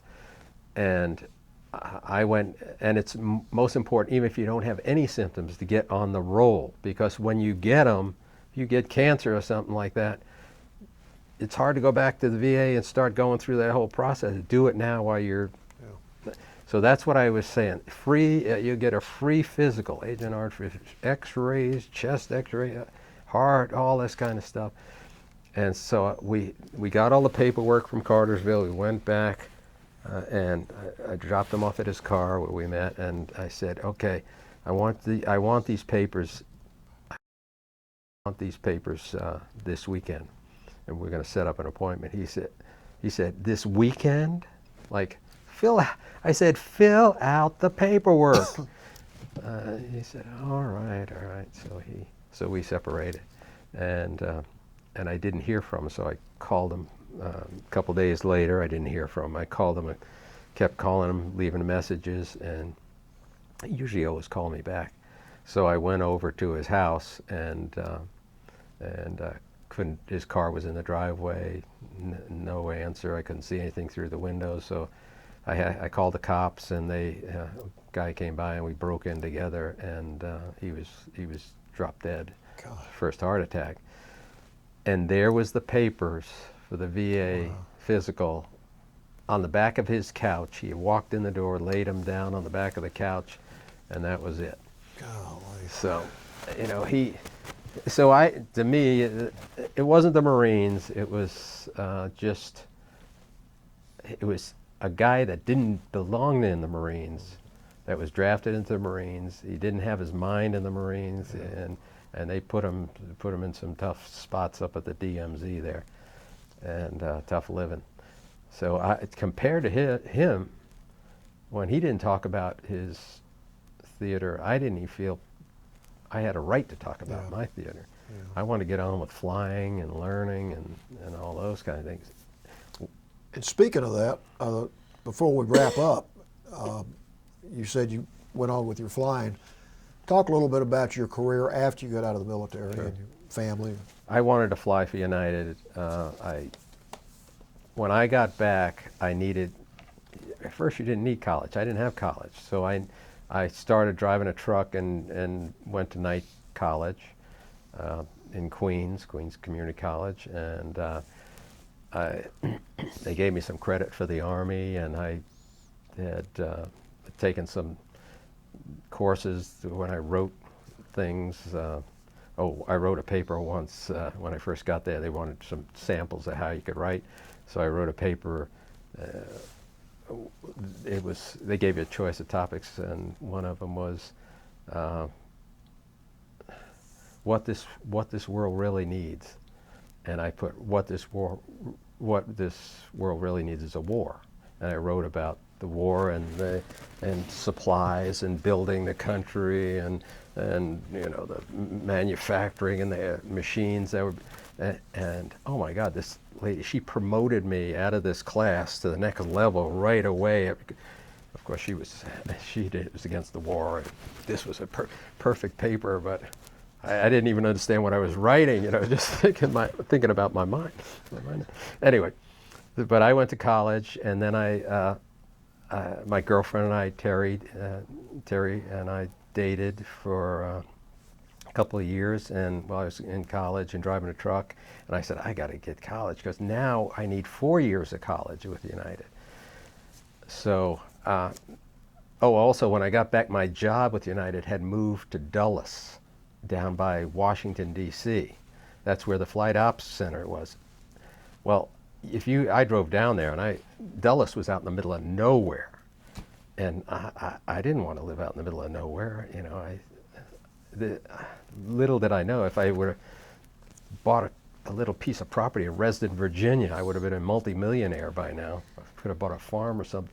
But anyway, I went down to I wound up marrying my girlfriend, and we took off and go to college down in Florida at Florida Institute of Technology. They had a school of aeronautics.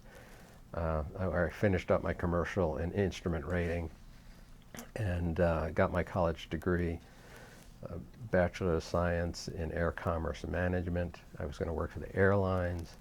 But I got out of, once I graduated college, and thanks to my wife, Terry, for pushing me through college. She was great. I couldn't type. She did all my papers.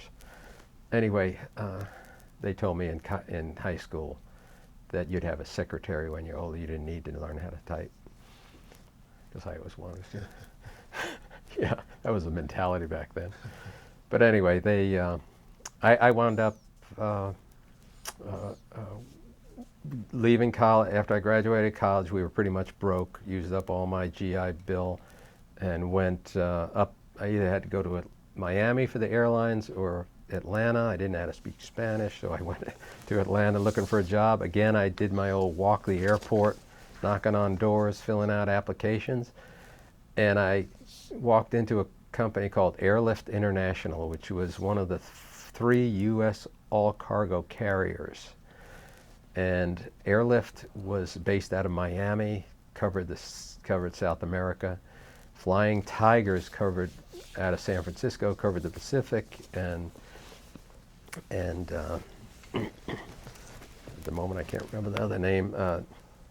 Seaboard World out of New York flew through the North Atlantic. Well, I wanted to stay around the airlines, so I joined as a cargo manager.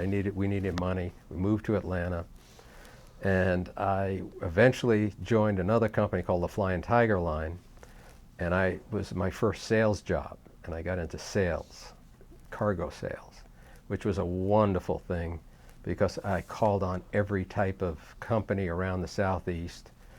They gave me a company car. I went around and sold Flying Tigers services, and it was great. Eventually, it was bought by Federal Express, which who wanted the rights to fly the Pacific, and by buying Federal Flying Tigers had already merged with Seaboard World, so Tigers got the North Atlantic and the Pacific in one blow, and so they became a huge company, and I was their salesman here in Atlanta for a short amount of time until the 70s Arab oil embargoes cut the airlines drastically. Remember the long lines of cars trying to just get gas? Well, I wound up working for a company called Emory Worldwide, who was starting an airline type service like Federal Express, but for heavyweight cargo. And I worked for them for 12 years as their salesman and national account sales manager, and I covered the Southeast. I called on major companies that had, like Scientific Atlanta and Harris Corporation and all that had Northern Telecom, that had headquarters in the Southeast but were responsible for manufacturing around the United States. So it was a wonderful experience working in that environment, getting to see all the different kind of manufacturing and things that go on. So my career wound up with between Flying Tigers and Federal and Emory Worldwide, and then finished off as a regional manager. I don't know what the titles were for international, for Airborne Express. So you were doing something you loved. Yeah, I stayed around the airline. I worked at the airport for over 25 years at Atlanta Airport. And tell us about your family, children, grandchildren. I have a son from Terry. We were married about 10 years. We broke up in the late 70s. He was born in 76, I'm sorry. So he just turned 40 and I'm turning 70. And so he has two children. Tyler she's 6, and Blake, he's 5, and I'm sorry, Tyler's 8 and Blake's 6. So and he's married to Christina, and they live here in Woodstock. Good. Nearby, so I get to see him. Matter of fact, for his 40th and my 70th, my current wife for the past 18 years is Margaret Rose Kramick, and Margaret is buying us a scuba diving trip to dive with the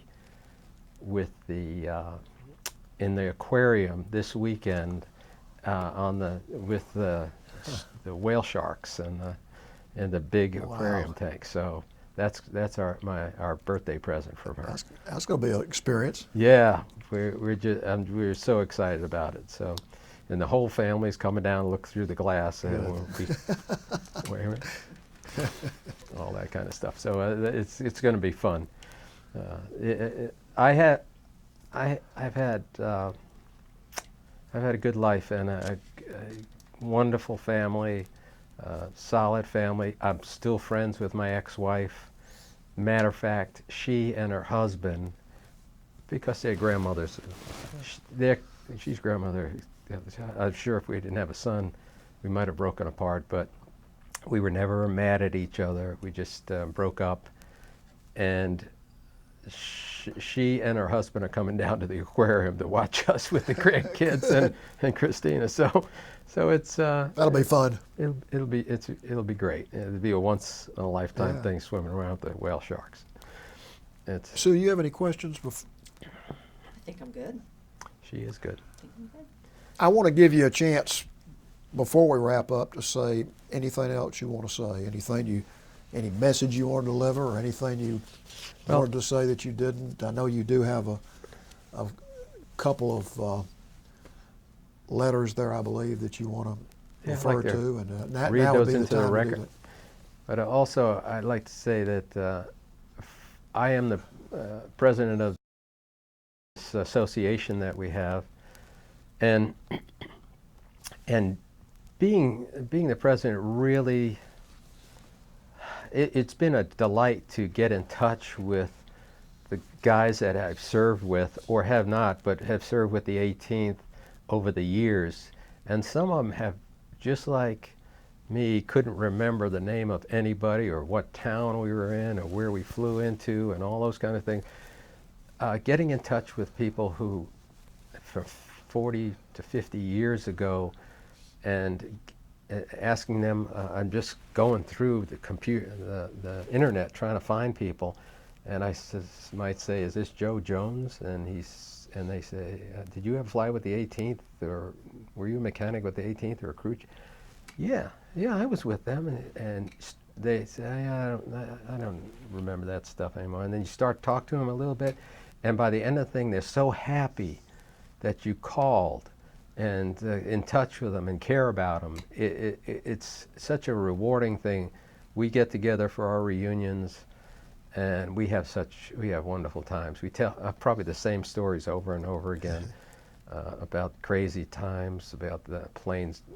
One guy crash landed, literally his gear collapsed and went into an ammo dump. I mean, this is the luckiest crash that ever lived. I mean, he went off the runway, down the hill, into the ammo dump, and didn't blow up. And I've still got a picture of that. I mean, all kinds of stories about, remember I was telling you about the engine failures on those? Yeah. And plenty of guys that are at these reunions had engine failures over the jungles or over the rice paddies, or they put the planes down in the rice paddies, and getting rescued by helicopters and all this kind of stuff, and then dragging the plane out. Long and the short of it is it's been a rewarding part of my life. I'm proud to be a member of the AVVBA, the Business Association of Vietnam Veterans here in Atlanta. Again, you meet people that were young men that shared common experiences that were very powerful in their lives, and that experience, even though it was tough at times, it was rewarding. It was what's that Jimmy Buffett's line? It was magical and tragic, and magic and tragic but I've had a good life all the way, that type of thing. That's a good description. Yeah, there was plenty of fun. There was plenty of when you got into it, it was tough times. But on the the majority of it, it was just a young man learning a lot about life and the way things work. In I've got most cases made you stronger. It did, no doubt about it. Here's that picture that a friend of mine took. It was a short time. They called it a short time picture. It's a big poster. This thing is black and white poster that he had made when he was in Germany. Now this is John Stewart. I still know his daughter, his wife. They live here in Atlanta. They're from Colorado, but they live here in Atlanta. I know his son. This is Gordon Forbes. I have never been able to find him again. But someone took this picture of us, and I tell you, it's a poster size. I have it hanging in my office, and these are the kind of memories that bring you back. And John Stewart has since passed, but he's left a wonderful family, and I love to see him. We're pretty close. I was going to show you, get this one more. Oh, what did I do with? Oh, here it is back here. I was going to. Sorry about that. I was going to read this letter that I wrote to my Marine Staff Sergeant Joe Kramick in Afghanistan, and this was in 2009 when he was over there. And I hope you don't mind me reading. I'll try and fly through it a little bit, and I could do a lot better if I put my glasses on. But this was one of the stories that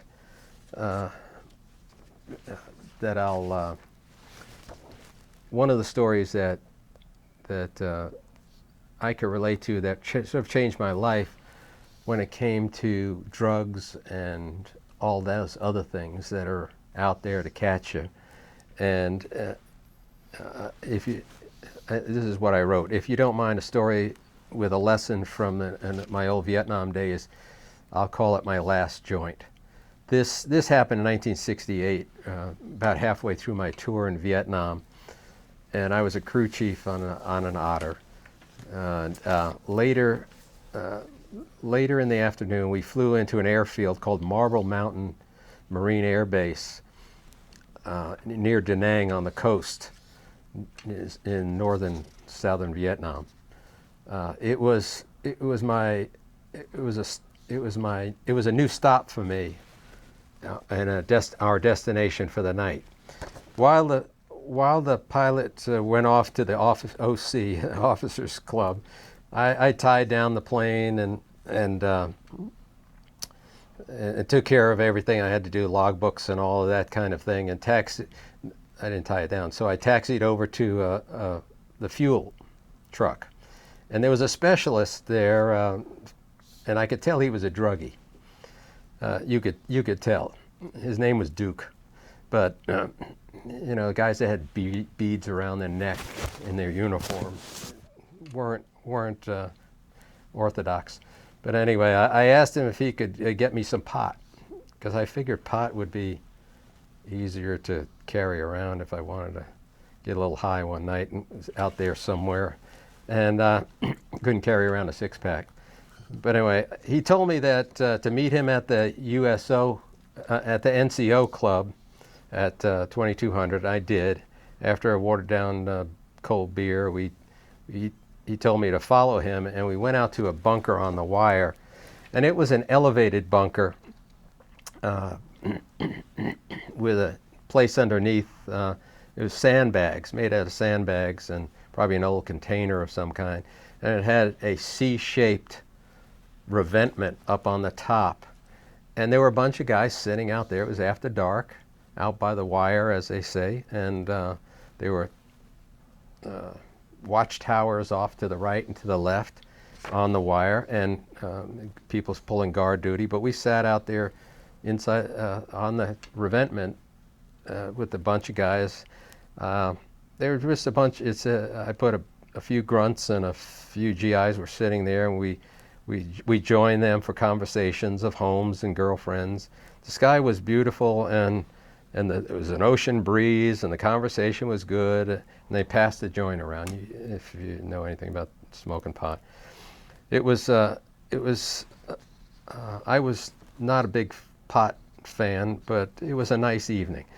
And after about 30 minutes, Duke tapped me on the shoulder and says, "Hey, here's a guy that walking up that you want to ask to get spot." Well, you could tell this guy was a California type guy. He didn't have regular hair from a soldier. He was wearing a bandana. You know, you knew he was a beach boy type. And he was wearing round sunglasses at night, you know. So once he sat down, he told everybody to pass this joint around and tell what they thought about it. Well, little did I know this would be the last joint I would try. Once it reached me, I took a drag and held it down, and I wasn't a smoker anyway, but holding that down was tough. I felt it fill my lungs and go directly to my brain, and my head whirled. I mean, it was incredibly powerful stuff, and I still don't know, have a clue what it was. I rolled off the bunker and dropped down in the sand on the ground, and Duke jumped down and asked me if I was all right. I said I was. I stared blankly at him and said, "My God, what the heck was in that thing?" And just then, the first of many rockets came over our head and hit a hooch about 250 feet away.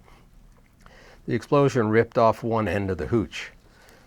We hit the dirt, but everyone else came off the bunker right over us. We followed.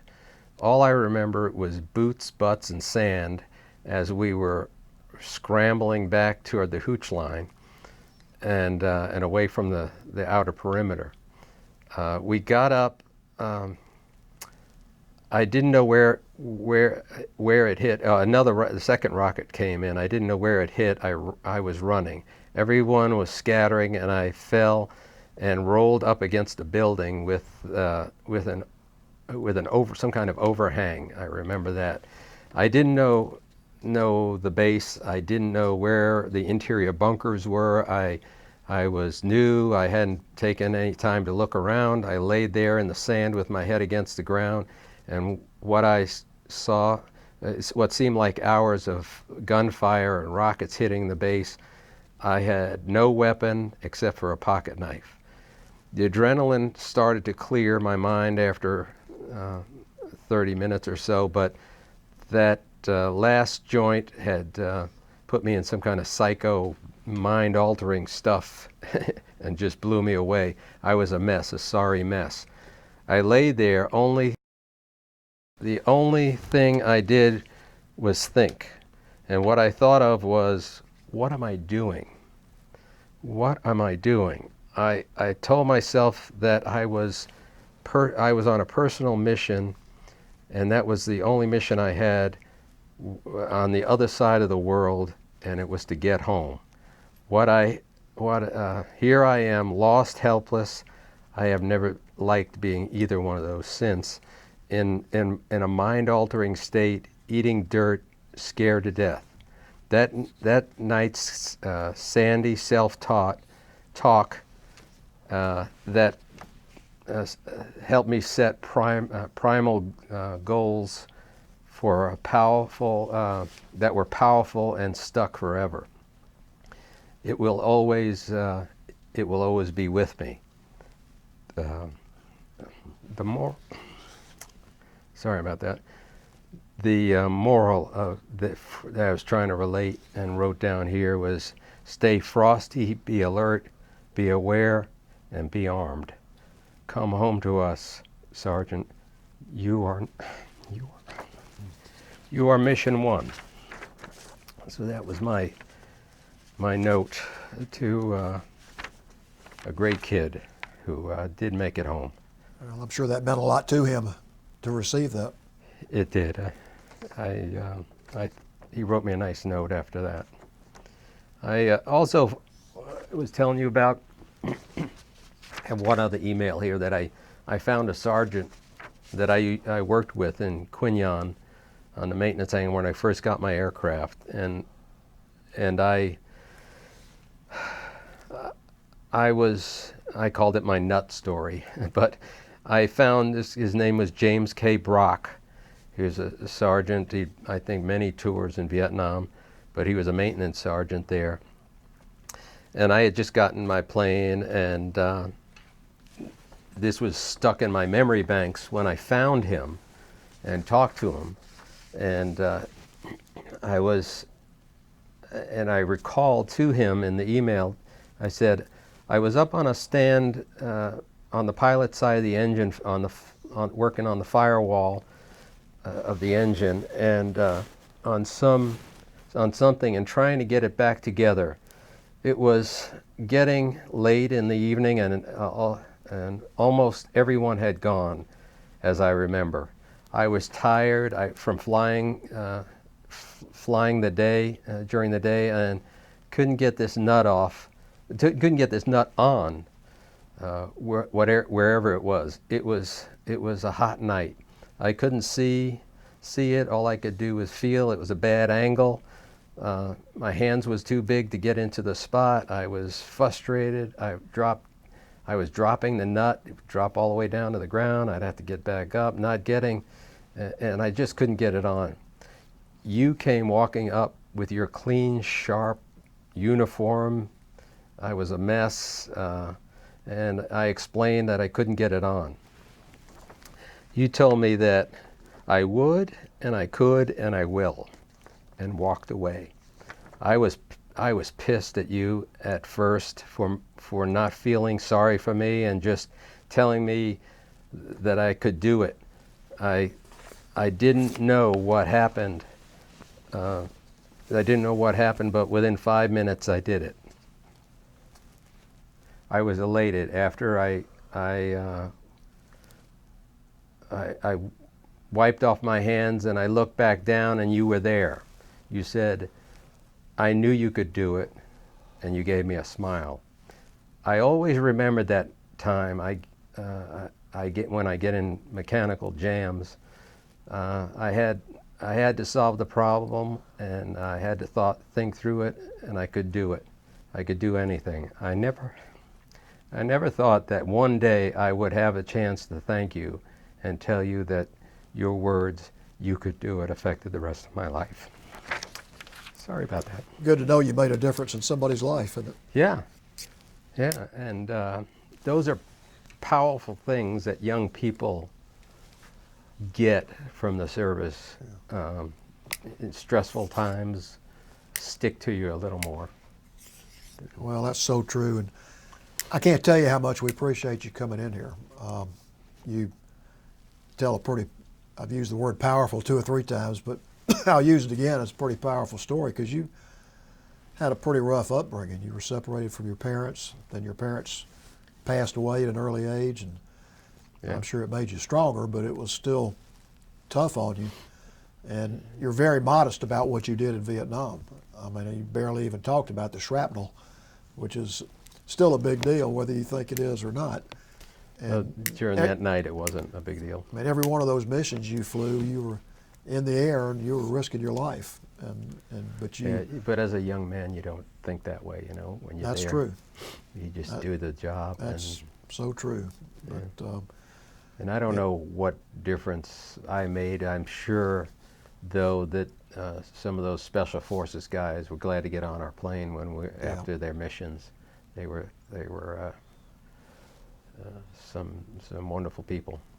Well, I'm sure you made a difference because you probably were responsible for their survival in a lot of cases. And, you've had a wonderful career since the military, and you've done a great job of telling your story, and we appreciate you doing this, and thanks for your service. Well, I'm glad the Atlanta History Center has such a program. And I'm proud to be part of it, and I'm glad to be here telling this story. Thank you. Thank you very much. Thank you for your service. Welcome home. Thank you.